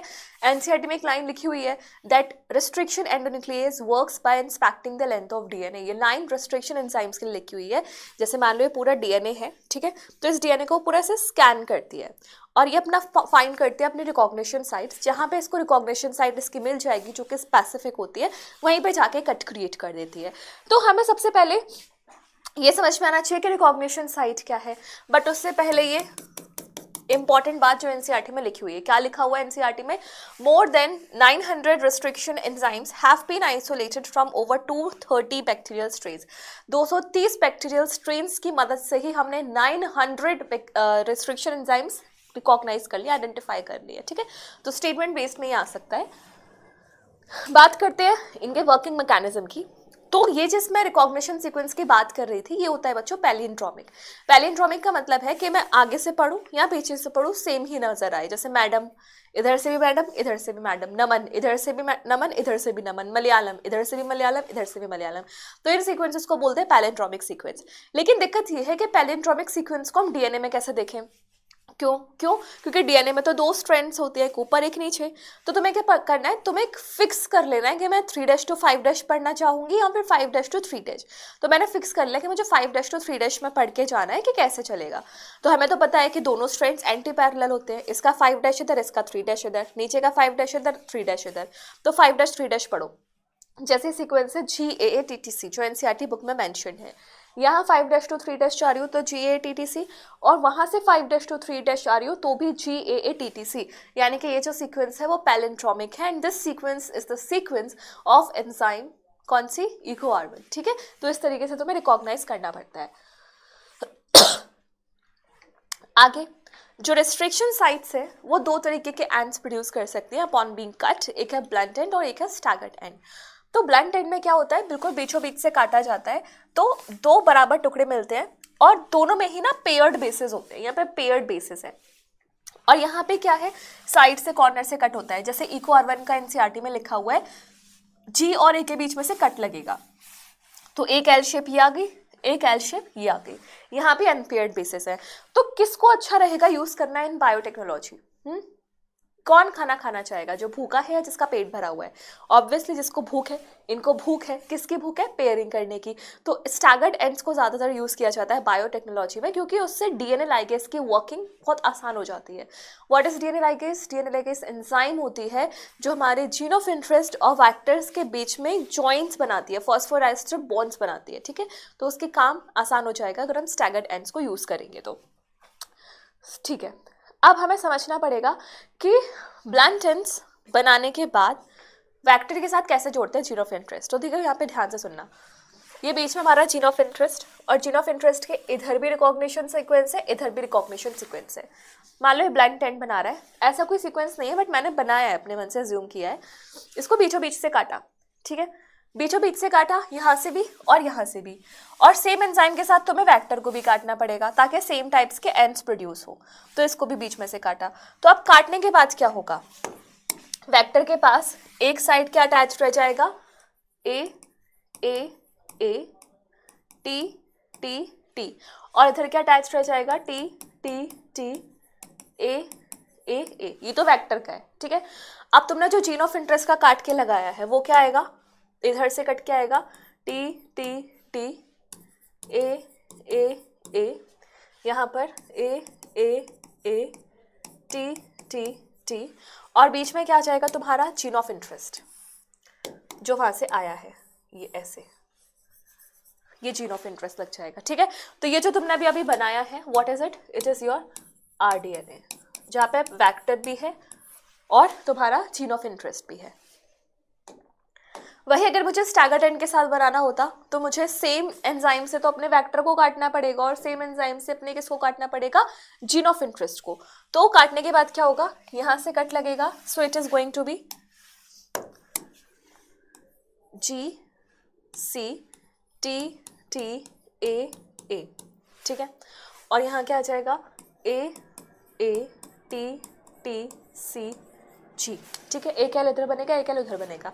वहां से कट के क्या आ रहा है, वहां से आ रहा है ए ए टी टी सी जी, और यहाँ पे क्या आ जाएगा, जी C T T A A, ठीक है। और इन दोनों के बीच में क्या लग जाएगा, हमारा gene of interest. So this is how staggered ends and blunt ends are together introduced in your vector as well as in your gene of interest। और मुझे उम्मीद है कि तुम्हें ये समझ में आया होगा, है ना, कोई दिक्कत की बात नहीं है, बहुत ईजी सी चीज़ें हैं ये। आगे बढ़ते हैं, बात करते हैं क्लोनिंग वैक्टर्स। क्लोनिंग वैक्टर्स क्या होते हैं, ऐसे वैक्टर्स जो तुम्हारे जीन ऑफ इंटरेस्ट को होस्ट तक ले जाएंगे एज वेल एज उनकी क्लोनिंग कराएंगे, यानी कि एम्प्लीफिकेशन कराएंगे, ठीक है। So what are cloning vectors?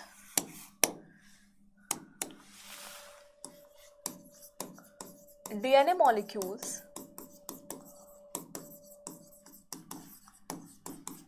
that helps in insertion of gene of interest inside host as well as their cloning में भी हेल्प करते हैं। क्या प्रॉपर्टीज होती है, ऑरिजिन ऑफ रेप्लिकेशन होता है, हाई कॉपी नंबर होता है, क्लोनिंग साइट्स होती है, सेलेक्टेबल मार्कर होते हैं। ऑरिजिन ऑफ रेप्लिकेशन अलाउ करता है उनको कि वो इंडिपेंडेंट रेप्लिकेशन कर सके। इंडिपेंडेंट रेप्लिकेशन मतलब ऐसी रेप्लिकेशन जहाँ पे उनको मेन क्रोमोसोमल डीएनए पे डिपेंड ना होना पड़े, ठीक है। So origin of replication allow independent replication.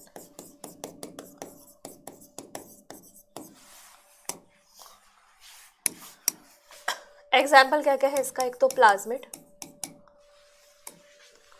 Cell chapter में पढ़ा है ना कि जो प्लाज्मिड होता है वो एक्स्ट्रा क्रोमोसोमल जेनेटिक मटेरियल होता है बैक्टीरियाज के अंदर, और दूसरा क्या है हमारे पास, bacteriophage.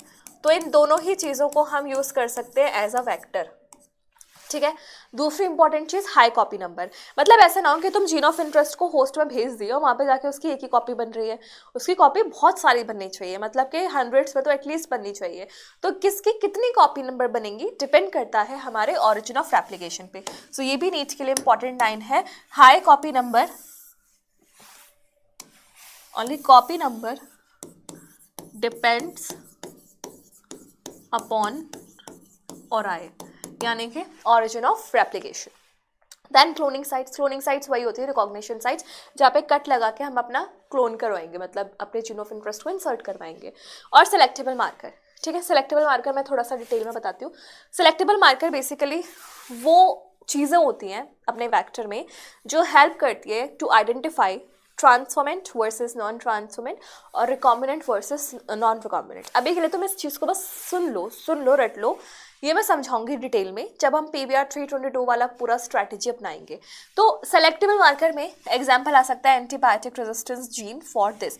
Antibiotic resistance genes plasmid में होते हैं और ये क्या करते हैं, पर्टिकुलर एंटीबायोटिक से हमें रेजिस्टेंस देते हैं कि वो एंटीबायोटिक अगर डल गई तो तुम मरोगे नहीं। लेकिन ये किस में प्रेजेंट होता है, बैक्टीरिया, ठीक है, बैक्टीरिया में। खास बात ये रखनी है कि नेचुरली इकोलाई के पास कोई एंटीबायोटिक रेजिस्टेंस जीन नहीं होता, ये मैं नहीं बोल रही, एनसीईआरटी की लाइन बोल रही है, ठीक है। तो क्या क्या एंटीबायोटिक्स हो सकती है, ampicillin, chloramphenicol, tetracycline, kanamycin. PBR 322 में एम्पेसिलिन और ये है टेट्रासाइक्लिन है। एम्पेसिलिन को हम रिप्रेजेंट करते हैं AMP ऊपर R, और टेट्रासाइक्लिन को रिप्रेजेंट करते हैं TET और ऊपर R, ठीक है। Ampicillin resistance and tetracycline resistance. तो बात करते हैं PBR 322 की। अब तुम्हें यहाँ पे समझ में आना चाहिए कि P का मतलब क्या है, B का मतलब क्या है, R का मतलब क्या है, 322 का मतलब क्या है। सो P stands for plasmid, B stands for Bolivar, R stands for Rodriguez, and 322 stands for order in which it was created। ये नेचुरल नहीं है, ये आर्टिफिशियल, इसको बनाया गया है, तो ये इसकी ऑर्डर ऑफ मेकिंग है, plasmid, Bolivar, Rodriguez and order in which it was made, ठीक है। तो PBR 322 अगर क्लोनिंग वैक्टर है तो इसके पास क्या क्या होना चाहिए, ऑरिजिन ऑफ साइट होनी चाहिए, हाई कॉपी नंबर होने चाहिए, उसके अलावा क्लोनिंग साइट्स होनी चाहिए और सेलेक्टेबल मार्कर होने चाहिए, ठीक है। तो PBR 322 में अभी मैंने पीछे ही बताया था कि इसमें दो सेलेक्टेबल मार्कर्स हैं, one is for ampicillin and second is for tetracycline, ठीक है। तो एक बार PBR 322 का स्ट्रक्चर समझते हैं कि कैसा होता है।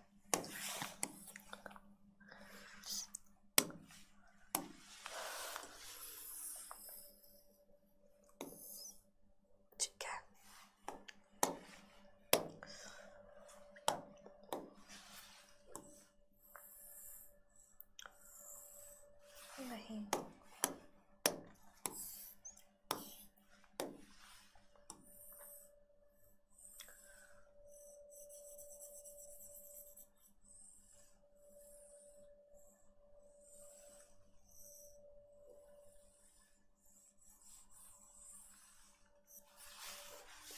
अरे यार कितना गंदा लग रहा है ये।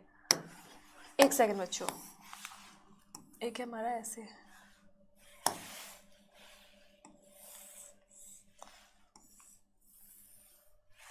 और एक होगा यहाँ पर, ठीक है।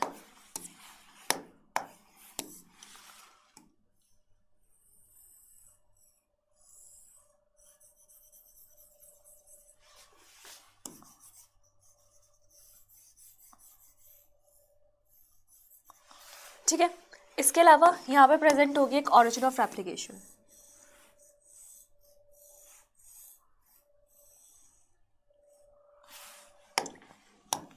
एक यहाँ पर भी,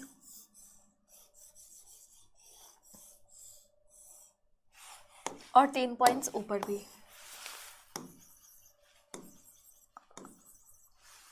दो पॉइंट्स इसके अंदर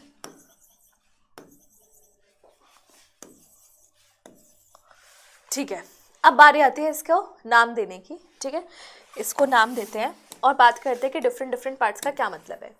यहाँ पर ये जो येलो वाला सेगमेंट है, ये येलो वाला सेगमेंट रिप्रेजेंट करता है TETR, टेट्रासाइक्लिन रेजिस्टेंस जीन। ठीक है, और ये वाला जो येलो पोर्शन है ये रिप्रेजेंट कर रहा है AMPR, यानी कि एम्पिसिलिन रेजिस्टेंस जीन। ठीक है, टेट्रासाइक्लिन रेजिस्टेंस जीन में क्या है, we have cloning site for 2 enzymes which is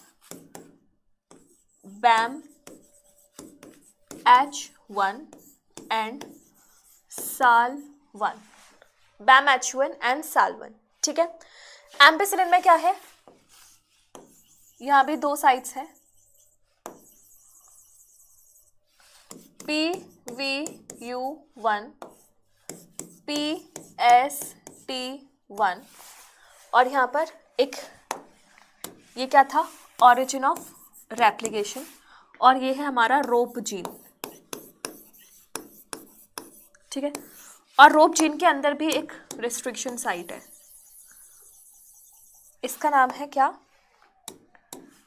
PVU2। ठीक है, PVU2 नहीं, पिंक कलर से लिखते हैं।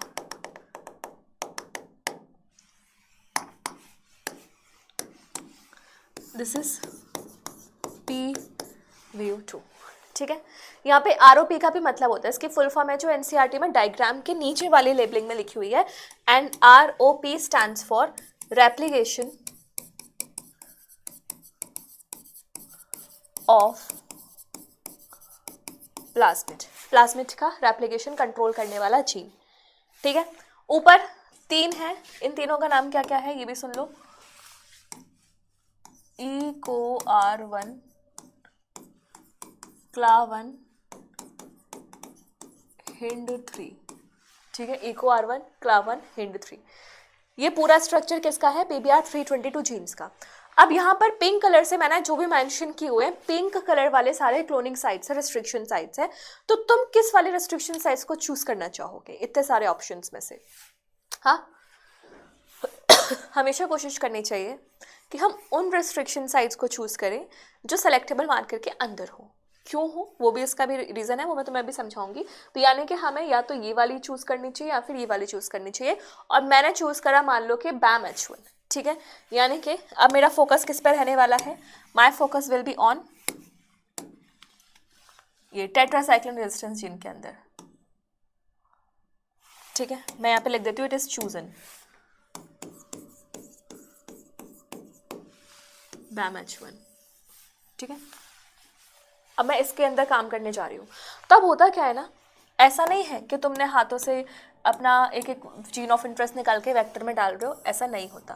तुम एक टेस्ट ट्यूब लेते हो, ठीक है, इस टेस्ट ट्यूब में तुम क्या क्या चीज़ें डालते हो, उन चीज़ों के नाम मैं तुम्हें बता रही हूँ। एक तो तुम अपने डालोगे जीन ऑफ इंटरेस्ट, इसके बाद तुम डालोगे वेक्टर, इसके बाद तुम डालोगे DNA लाइगेज, है ना, ये सारी चीज़ें डालोगे और ये सारी चीज़ों को मिक्स कर दोगे। ठीक, ये मान लो जीन ऑफ इंटरेस्ट, ये मान लो वेक्टर,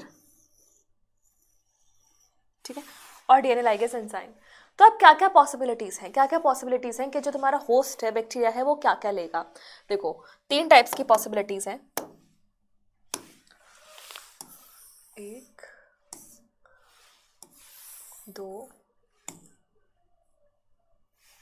3। ठीक है, we have 3 types of possibilities. ये तुम्हारे सारे होस्ट है, ठीक है, these all are host, host bacteria है। यहाँ तो तुम्हारा बैक्टीरिया कुछ भी ना ले, यहाँ तो तुम्हारा जो होस्ट है, दीज आर होस्ट्स।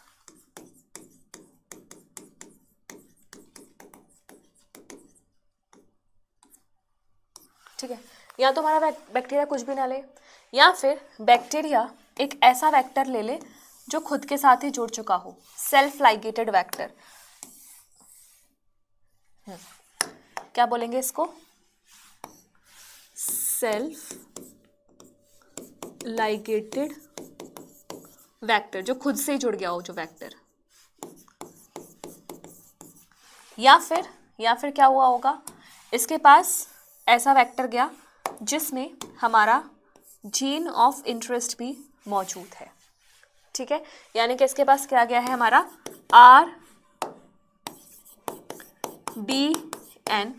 RDNA गया है।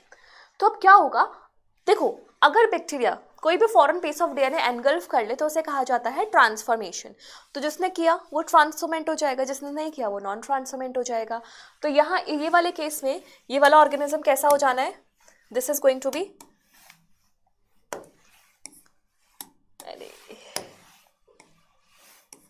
It is non transformant. ये क्या है हमारा नॉन ट्रांसफॉर्मेंट, क्योंकि इसके अंदर कुछ भी नहीं गया, ठीक है। यहाँ पे क्या है, यहाँ पे भी कुछ गया, यहाँ पे भी कुछ गया, कुछ तो गया है ना, यानी कि ये और ये दोनों ट्रांसफॉर्मेंट तो है ना,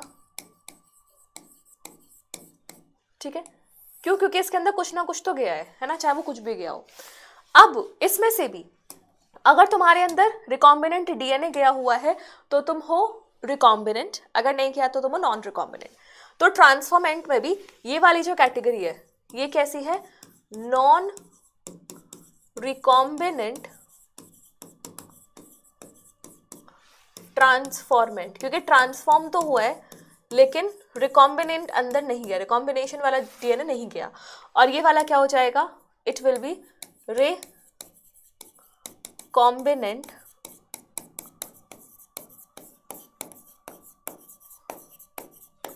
transformant. This is recombinant transformant. बताओ समझ में आया।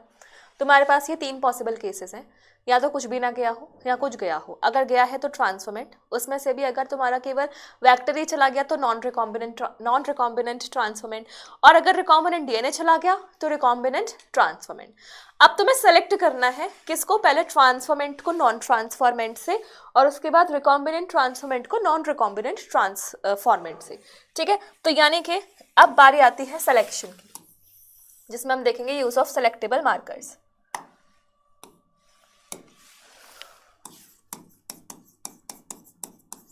सिलेक्शन, ठीक है। और पहला जो सिलेक्शन होगा वो होगा किसके बीच में, दैट विल बी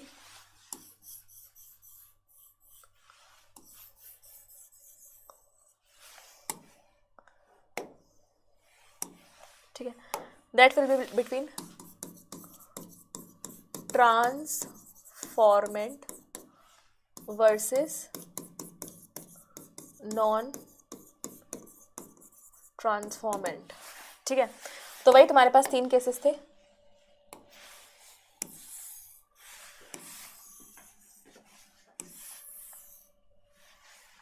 ठीक, तुमने एक प्लेट में तीनों बैक्टीरियाज को सजा लिया,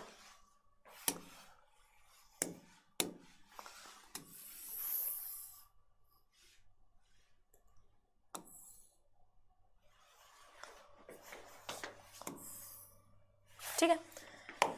अब A B C हमने चूज क्या किया हुआ है, हमने चूज किया हुआ है एम्पिसिलिन जो जीन है उसके अंदर BAM-H1 वाली साइट, यानी कि हमारा जीन ऑफ इंटरेस्ट कहाँ इंसर्टेड है, एम्पिसिलिन रेजिस्टेंस जीन में। तो ये लिख लेती हूँ मैं पहले, condition GOI is inserted in ampicillin resistance gene, ठीक है, इसमें इंसर्टेड है। तो अब क्या होगा, ध्यान से समझना, इसमें तो कुछ गया ही नहीं था, ठीक है। इसमें क्या हुआ था, खुद से जुड़ा हुआ ही वेक्टर चला गया था, और इसमें क्या था, बीच में हमारा जीन ऑफ इंटरेस्ट भी आया था, ठीक है। तो जीन ऑफ इंटरेस्ट हमने लगा दिया यहाँ पर, ये हमारा जीन ऑफ इंटरेस्ट, ठीक। पहले क्या था, पहले ऐसा था कि ये AMPR एम्पिसिलिन रेजिस्टेंस जीन था, और ये, अरे यार उल्टा कर रही हूँ, पीछे हमने किसको चूज किया था, टेट्रासाइक्लिन रेजिस्टेंस को ना, टेट्रासाइक्लिन रेजिस्टेंस चूजन था, तो उसी को करो।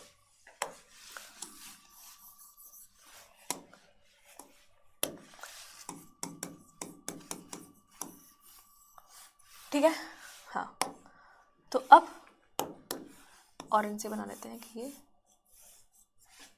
और एक ये. This one is TETR and this one is AMPR. तो तुमने टेट्रासाइक्लिन रेजिस्टेंस जीन में अपना जीन ऑफ इंटरेस्ट लगा दिया. तो अब यहाँ पे क्या बचेगा? केवल और केवल यहाँ पे बचेगा ampicillin resistance gene. So here it is your AMPR और ये पिंक वाला क्या है हमारा? Gene of interest. तो पहले तुम्हें किसे सेलेक्ट करना है? ट्रांसफॉर्मेंट वर्सेस नॉन ट्रांसफॉर्मेंट को. तो तुम क्या डालोगे इसमें? इसमें डालोगे तुम ampicillin. You have to add ampicillin डाल दी भाई साहब. ठीक है, हर तरफ ampicillin ampicillin ampicillin ampicillin ampicillin ampicillin ampicillin ampicillin ampicillin. ठीक है, तो मुझे बताओ कि कौन सा बैक्टीरिया सर्वाइव करेगा, कौन सा बैक्टीरिया मर जाएगा? बोलो कौन सा बैक्टीरिया? ए बैक्टीरिया ये डाई. क्यों? क्योंकि इसके पास एम्पिसिलिन रेजिस्टेंस जीन है ही नहीं, है ना. बी वाला बैक्टीरिया सर्वाइव और सी वाला बैक्टीरिया सर्वाइव. क्यों सर्वाइव कर रहे हैं? Because they have intact ampicillin resistance gene. तो ये तो तुम्हारा क्या है? नॉन रिकॉम्बिनेंट ट्रांसफॉर्मेंट और ये क्या है? Recombinant transformant. तो अब तुम्हें रिकॉम्बिनेंट्स और नॉन रिकॉम्बिनेंट्स में सिलेक्शन कराना है. ठीक है, वैसे हमने करा लिया. अब दिक्कत की बात क्या है बच्चों? दिक्कत की बात आगे बताऊंगी. ये हमें किसके बीच में कराना है? अब रिकॉम्बिनेंट वर्सेस नॉन रिकॉम्बिनेंट. ठीक है,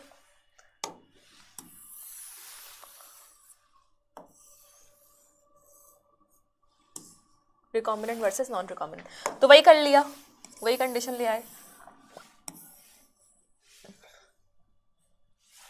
ठीक है,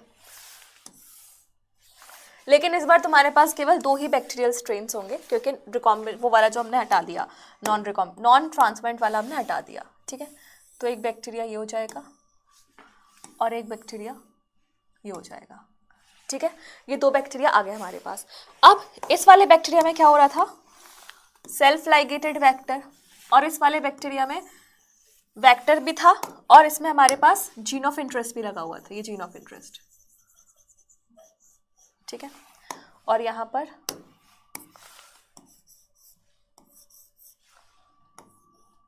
फटाफट इनका नाम भी लिख देते हैं. अब this is tetracycline resistance gene, ampicillin resistance gene, this is ampicillin resistance gene and this is your gene of interest. ठीक है, अब तुम्हें नॉन रिकॉम्बिनेंट को रिकॉम्बिनेंट वाले से सेलेक्ट करके बताना है. तो अब तुम क्या करोगे बच्चों? अगर तुमने यहाँ पे टेट्रासाइक्लिन डाल दी तो वो डाई कर जाएगा, ये सर्वाइव करेगा. लेकिन अगर तुम्हारा रिकॉम्बिनेंट ही डाई कर गया तो ये सब तो मकसद फेल हो जाएगा, है ना, मकसद खत्म. तो तुम क्या करोगे? तुम एक मसलिन क्लॉथ लोगे. मुस्लिम नहीं, मसलिन क्लॉथ, MUSLIN. एकदम कॉटन जैसा ही कॉटन वो होता है, ये होता है कपड़ा. ऐसा होता है कि ना प्लेट्स होती हैं लैब में, उन प्लेट्स में ऐसे अलग अलग जगह बैक्टीरियल कॉलोनी ग्रो करी होती है. तो तुम उस कपड़े को उस प्लेट में रखोगे और यहाँ ये वाले जो बैक्टीरिया उनका इम्प्रिंट उन कपड़ों पे आ जाएगा. अब तुम इस कपड़े के ऊपर एम्पिसिलिन जो टेट्रासाइक्लिन जीन था जो दवाई है वो डाल सकते हो और तुम्हें अपना भी पता चल जाएगा कौन सी जगह की कॉलोनी डाई कर रही है. तो तुम इससे मैच कर सकते हो कि हाँ भाई ये वाला जो कंपार्टमेंट है ये डाई कर गया, ये वाला कंपार्टमेंट अलाइव है, यानी कि ये वाला कंपार्टमेंट रिकॉम्बिनेंट है और ये वाला नॉन रिकॉम्बिनेंट है. इस तरीके से किया जाता है. ठीक है, तो वही मसलिन क्लॉथ का यूज़ करना है. मैं इसको लिख देती हूँ, यूज़ ऑफ मसलिन क्लॉथ. ठीक है, जिसको चीज़ क्लॉथ भी बोल देते हैं. अब यहाँ पे तुम एंजाइम कौन सी डालोगे, दवाई कौन सी डालोगे? You are going to add tetracycline डालोगे. टेट्रासाइक्लिन डालने के बाद यू विल सी क्या कि ये सरवाइव कर रहा है और ये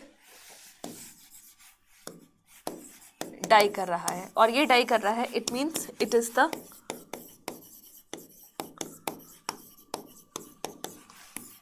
रिकॉम्बिनेंट वन। ठीक है, इस तरीके से तुमने आइडेंटिफाई कर लिया, सेलेक्ट कर लिया ट्रांसोमेंट और नॉन ट्रांसोमेंट और रिकॉम्बिनेंट और नॉन रिकॉम्बिनेंट को। ठीक है, इसके बाद एक और तरीका है सिलेक्शन करने का, and that is called as insertional inactivation.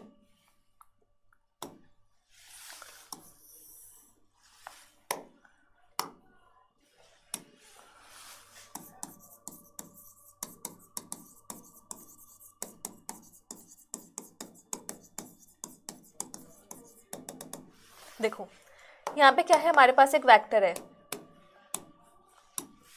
ये हमारे पास एक वेक्टर है। ठीक है, इस वेक्टर के पास एक जीन है, इस वेक्टर के पास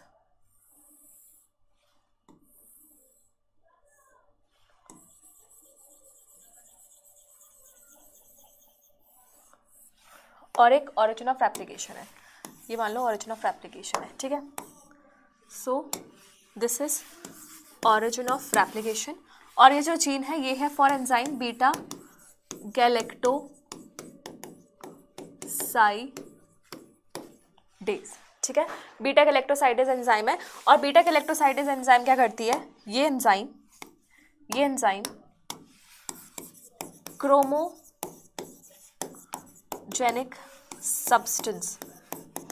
सब्सटेंस क्या होता है, जो क्रोमा जनरेट करेगा, कलर जनरेट करेगा, उसको ब्रेक करती है। ठीक है, क्रोमोजेनिक सब्सटेंस का एग्जांपल है जैसे कि एक्सगेल, इसको ब्रेक कलर करती है और ब्लू कलर प्रोड्यूस होता है। ठीक है, ब्लू कलर प्रोड्यूस होता है। ठीक है, ये कंडीशन है। अब मान लो ऐसा हो जाए,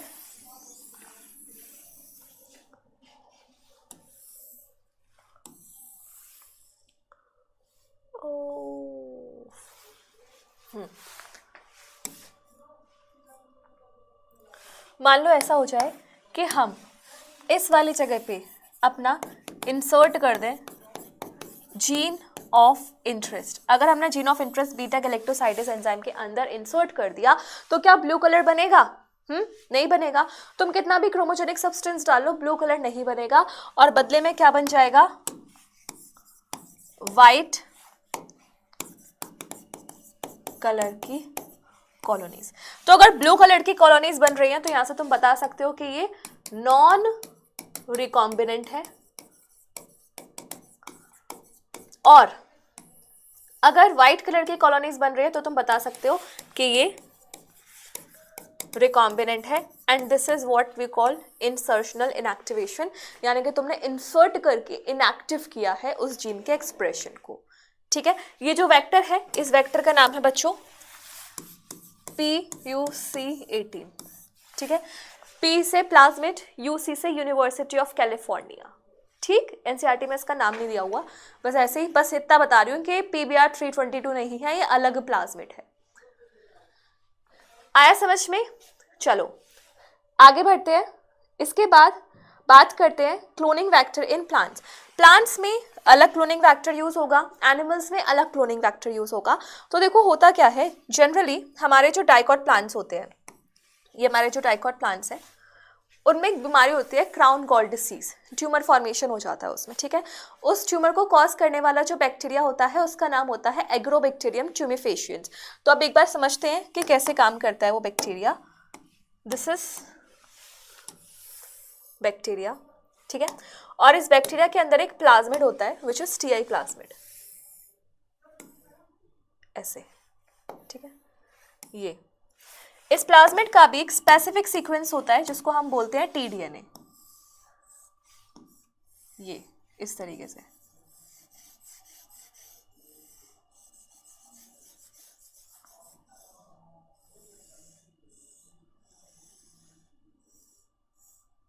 ठीक है, और यहाँ की साइड होता है एक origin of replication, there is an origin of replication. तो बस एक बार इसका नामकरण कर देते हैं। This is ori, this is tDNA, tDNA का जीन है, और ये जो प्लाज्मिड है ये क्या है, TI प्लाज्मिड। यहाँ पे TI का मतलब होता है tumour inducing plasmid, tumour inducing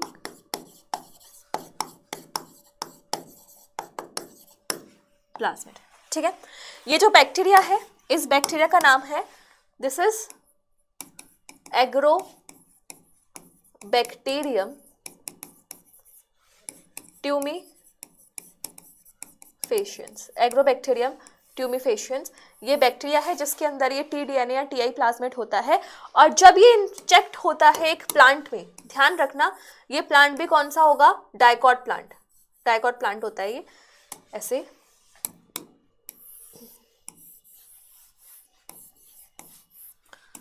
ध्यान रखना, this plant is a dicot plant. तो डाइकॉट प्लांट में अंदर जाके ट्यूमर कॉज करता है।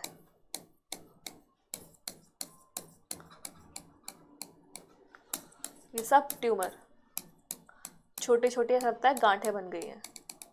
ठीक है, और इसे कहा जाता है crown gall disease. Crown gall disease, समझ में आया?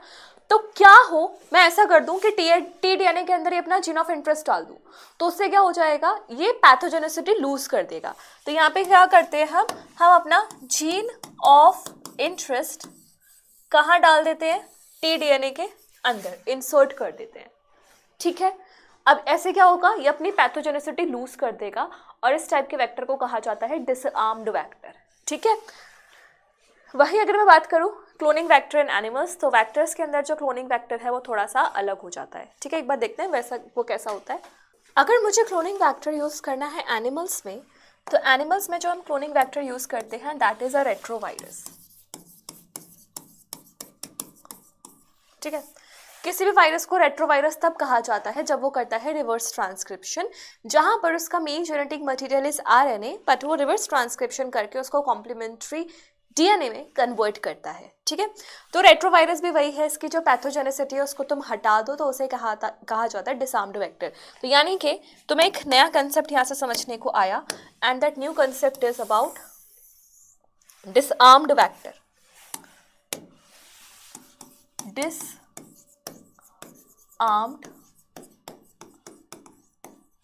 वेक्टर क्या होता है? Disarmed vector, a vector in which genes for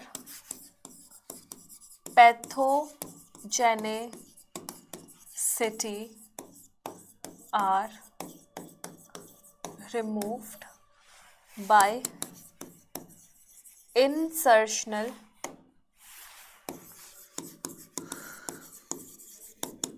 inactivation or by other methods। ठीक है, डिसआर्म वेक्टर्स क्या होते हैं? ऐसे वेक्टर्स जिनके तुमने हाथ पैर हटा दिए, निशस्त्र कर दिया उसको। कैसे करोगे? जब उसका जीन, उसके अंदर जो पैथोजेनिक जीन्स होंगे उनको रिमूव कर दिया, वहाँ पर अपने मनपसंद का जीन ऑफ इंटरेस्ट लगा दिया, तो वो पैथोजेनिसिटी अपने आप ही लूज हो जानी है। या कोई और मेथड है तो उससे कर सकते हो। तो ऐसे डिसआर्म वेक्टर्स को हम यूज़ कर सकते हैं, और ज़्यादातर ये यूज़ होते हैं in case of plants and animals. Plants के केस में agrobacterium tumefaciens is a disarm vector, and animals के केस में रेट्रोवायरस। ठीक है, इसके बाद insertion of recombinant DNA into host. कैसे कर सकते हो तुम होस्ट के अंदर जीन ऑफ इंटरेस्ट का इंसर्शन? देखो, ज़्यादातर क्या होता है, जो हमारे बैक्टीरियाज होते हैं वो नॉन कॉम्पिटेंट होते हैं। नॉन कॉम्पिटेंट मतलब उनकी कैपेसिटी नहीं होती कि वो डीएनए को अंदर ले लें। क्यों? क्योंकि जो डीएनए होता है वो हाइड्रोफिलिक होता है। ठीक है, तो तुम्हें कभी कभी ज़बरदस्ती उनको वो बनाना पड़ता है, परमीबल बनाना पड़ता है कि वो डीएनए को अंदर एनगल्फ कर ले। ठीक है, ये जो प्रोसेस है that is called as electroporation, जहाँ पे इलेक्ट्रिसिटी का यूज़ करके तुम पोर्स क्रिएट करते हो। बट जैसा सुनने में लग रहा है ऐसा नहीं है, इलेक्ट्रिसिटी का यूज़ नहीं होता, यहाँ पे केमिकल्स आयंस का यूज़ होता है। ठीक है, तो तुम्हें क्या करना है, अपने बैक्टीरिया, तुम्हें एक प्लेट में, बहुत गंदी प्लेट बनाई है, एक प्लेट है, इस प्लेट में बैक्टीरिया रखना है। ठीक है, और इस बैक्टीरिया के इर्द गिर्द बिछा देना है डीएनए। ठीक है, तुम्हारा जो भी डीएनए है, जीन ऑफ इंटरेस्ट है। ठीक है, और यहाँ पर डाल देनी है, इसके ऊपर डाल देनी है एक डाईवेलेंट कैटायन, डाईवेलेंट कैटायन। ठीक है, और ज़्यादातर केसेस में क्या ले सकते हो तुम? Magnesium ion, calcium ion, calcium ion को ज़्यादातर यूज़ किया जाता है, ठीक है, डाइवलेंट कैटायंस ले सकते हो। अब इससे क्या होगा, इसमें तुम्हें करना है heat shock treatment, heat shock, cooling, heat shock, ऐसे रिपीट करना है, गरम ठंडा गरम ऐसे करके, और गरम 42 डिग्री सेल्सियस तक तुम्हें करना है। इसके बाद क्या हो जाएगा, यहाँ पे पोर्स क्रिएट हो जाएंगे, पोर्स क्रिएट हो जाएंगे, और इन पोर्स की हेल्प से डीएनए अंदर,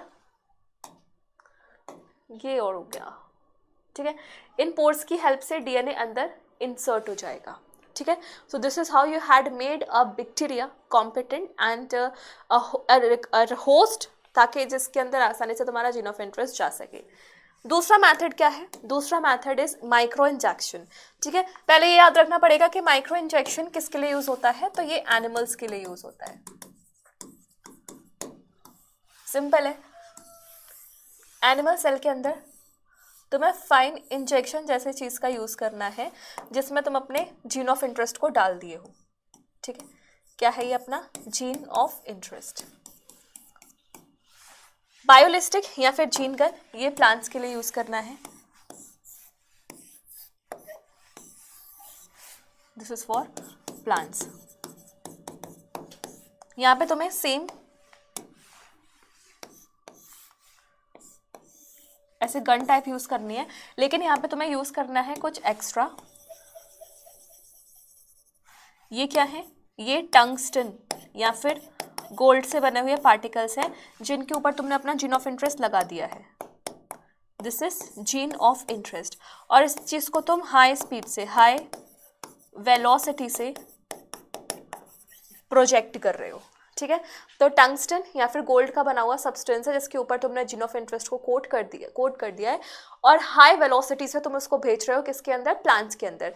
तो micro injection is for animals and biolistic is for plants, और डिसआर्म वेक्टर तो है ही जो तुम यूज कर सकते हो, ठीक है। ऑब्टेनिंग फॉरेन जीन प्रोडक्ट्स, ये क्या टॉपिक है, ये बोलता है कि तुमने अभी क्या किया, तुमने अपना जीन ऑफ इंटरेस्ट इंसर्ट कर दिया और तुम्हारा पर्पस क्या था, अपना प्रोडक्ट लेना, ठीक है। तो पहली बात क्या होता है कि जो भी हमारा प्रोडक्ट है अगर वो हमारी बॉडी में अपने आप ही बन रहा है तो हम उसके नॉर्मल होस्ट हुए, लेकिन हमने अपना जीन ऑफ इंटरेस्ट किसी और होस्ट के अंदर डाला और किसी और होस्ट के अंदर वो एक्सप्रेस हो रहा है, तो उसको हम बोलते हैं हेट्रोलोगस होस्ट, ठीक है। सो क्या बोलना चाह रही हूँ मैं, एनसीईआरटी की ही लाइन है, ध्यान से सुनना। एक ऑर्गेनिज्म है ए, ठीक है, एक ऑर्गेनिज्म है बी। ए ऑर्गेनिज्म में कोई जीन नेचुरली प्रेजेंट है, लेकिन बी ऑर्गेनिज्म में क्या था, बी ऑर्गेनिज्म में वो जीन नेचुरली प्रेजेंट नहीं है, ठीक है। तुमने क्या किया, इस जीन को इसके अंदर डाल दिया, ठीक है। तो यहाँ पर ये जीन आ गया इसके अंदर। अब इस जीन के एक्सप्रेशन से प्रोटीन भी बनेगा, प्रोटीन, ठीक है। तो यहाँ पर दो चीज़ें आती हैं, एक चीज़ तो एक चीज़ तो नहीं, एक चीज़ तो ये कि ये जो प्रोटीन है इसको हम बोलेंगे रिकॉम्बिनेंट प्रोटीन। क्या बोलेंगे इसको, रिकॉम्बिनेंट प्रोटीन। और ये जो होस्ट है जिसके अंदर हमारा रिकॉम्बिनेंट प्रोटीन बन रहा है, this is the heterologous host,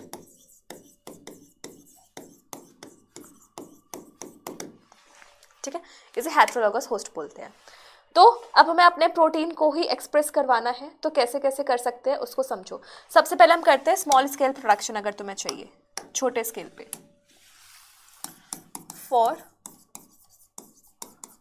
small scale production, जैसे कि लैब कंडीशंस में अगर तुम्हें कराना है तो तुम क्या कर सकते हो, कल्चर प्लेट ली, ठीक है, उसमें बैक्टीरिया ग्रो कराए, ठीक। ये बैक्टीरिया है जिनके अंदर तुमने अपना रिकॉम्बिनेंट डीएनए डाल दिया है और इन बैक्टीरिया से अपना प्रोडक्ट लिया। अब एक टाइम बाद क्या हो जाएगा, सारे बैक्टीरिया मर जाएंगे, तुम्हें अपना प्रोडक्ट नहीं मिलेगा और बहुत माइन्यूट क्वांटिटीज में तुम्हें अपना प्रोडक्ट मिला है। दूसरा क्या कर सकते हो, दूसरा इसे कहा जाता है कंटिन्यूअस लैब कल्चर। यहाँ पे तुम्हारा टारगेट है कि तुम कैसे भी अपनी कल्चर प्लेट को एक्सपोनेंशियल फेज में रखो, ठीक है। तो ये तुम्हारी लैब प्लेट, यहाँ तुम्हारे वही बैक्टीरिया, ठीक ठीक है। अब यहाँ क्या होगा, with due fraction of time ये वाला जो पर्टिकुलर सेगमेंट है, कोई भी पर्टिकुलर सेगमेंट है वो डाई कर जाएगा, मर जाएगा, ठीक है।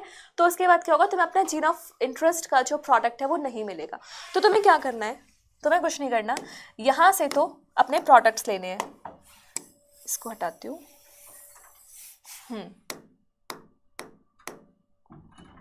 हट जा हट जा हट जा।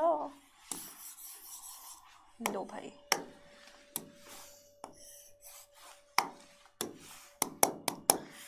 यहाँ से तो तुम्हें अपना प्रोडक्ट लेना है और यहाँ से तुम्हें न्यू मीडियम एंड बैक्टीरिया का इंसर्शन करना है। न्यू मीडियम और बैक्टीरिया डालते जाओ, वहाँ से प्रोडक्ट लेते जाओ। तो ऐसे केस में ये वाली जो फेज़ है वो हमेशा एक्सपोनेंशियल फेज़ में बरकरार रहेगी और तुम्हें अपना जीन प्रोडक्ट मिलता रहेगा, ठीक है। लेकिन दिक्कत की बात यह है बच्चों कि यहाँ से भी तुम लार्ज स्केल प्रोडक्शन नहीं कर सकते हो। Large scale production when I से इट मीन्स के मतलब पूरी इंडिया का या पूरे वर्ल्ड का पालन पोषण इस चीज़ से नहीं किया जा सकता। तो यहाँ पर अब एक नए हीरो की एंट्री आती है जिनको हम बोलते हैं बायोरिएक्टर्स।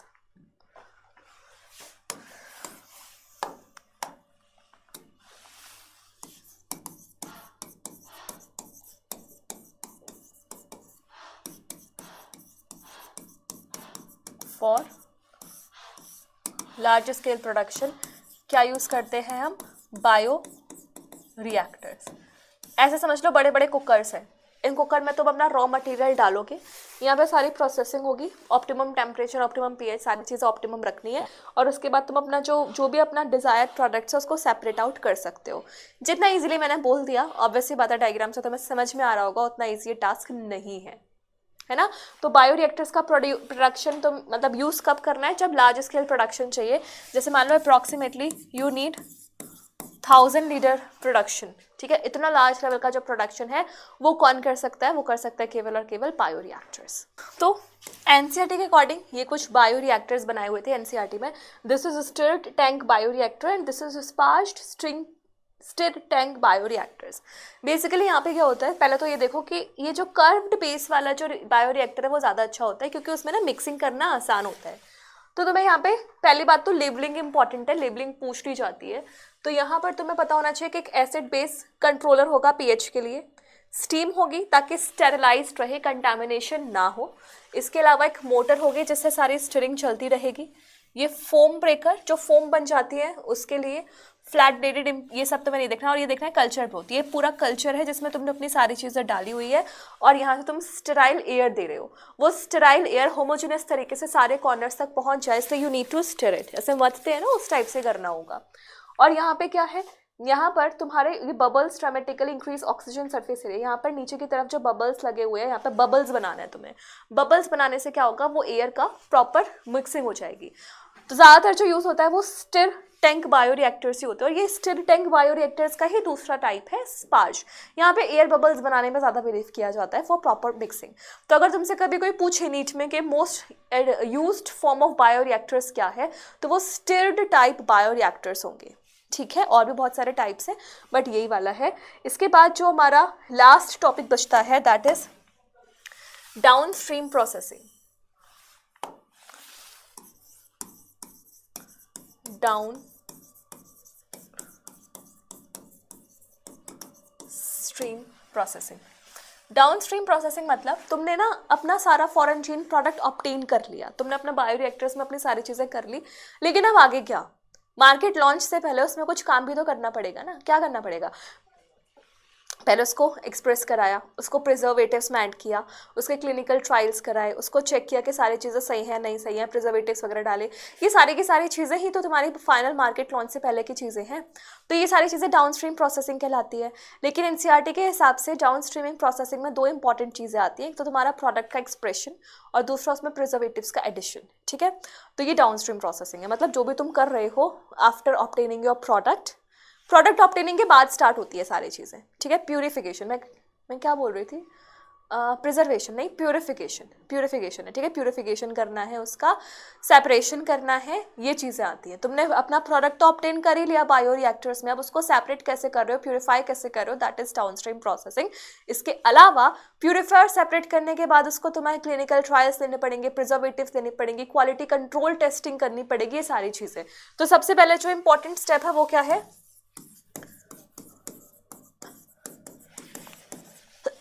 Separation and purification. दूसरा quality control testing, then addition of preservatives का एडिशन।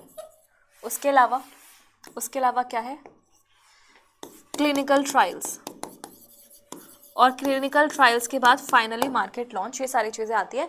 लेकिन जब तुम नेक्स्ट चैप्टर पढ़ोगे एप्लीकेशंस वाला, उसकी एनसीईआरटी पढ़ोगे या कहीं की भी एनसीईआरटी पढ़ोगे, तो मेजर फोकस इन दोनों स्टेप पे है, सेपरेशन एंड प्यूरिफिकेशन मेजरली हम बोलते हैं, डाउनस्ट्रीम प्रोसेसिंग। इसमें मैंने नीट पे वाईक्यू भी देखे, ठीक है, तो तुम्हारे को इन पे ज़्यादा फोकस करना है। तो मेन था बस तुम्हारा समझना कि कैसे कैसे बायोटेक्नोलॉजी को परफॉर्म किया जाता है।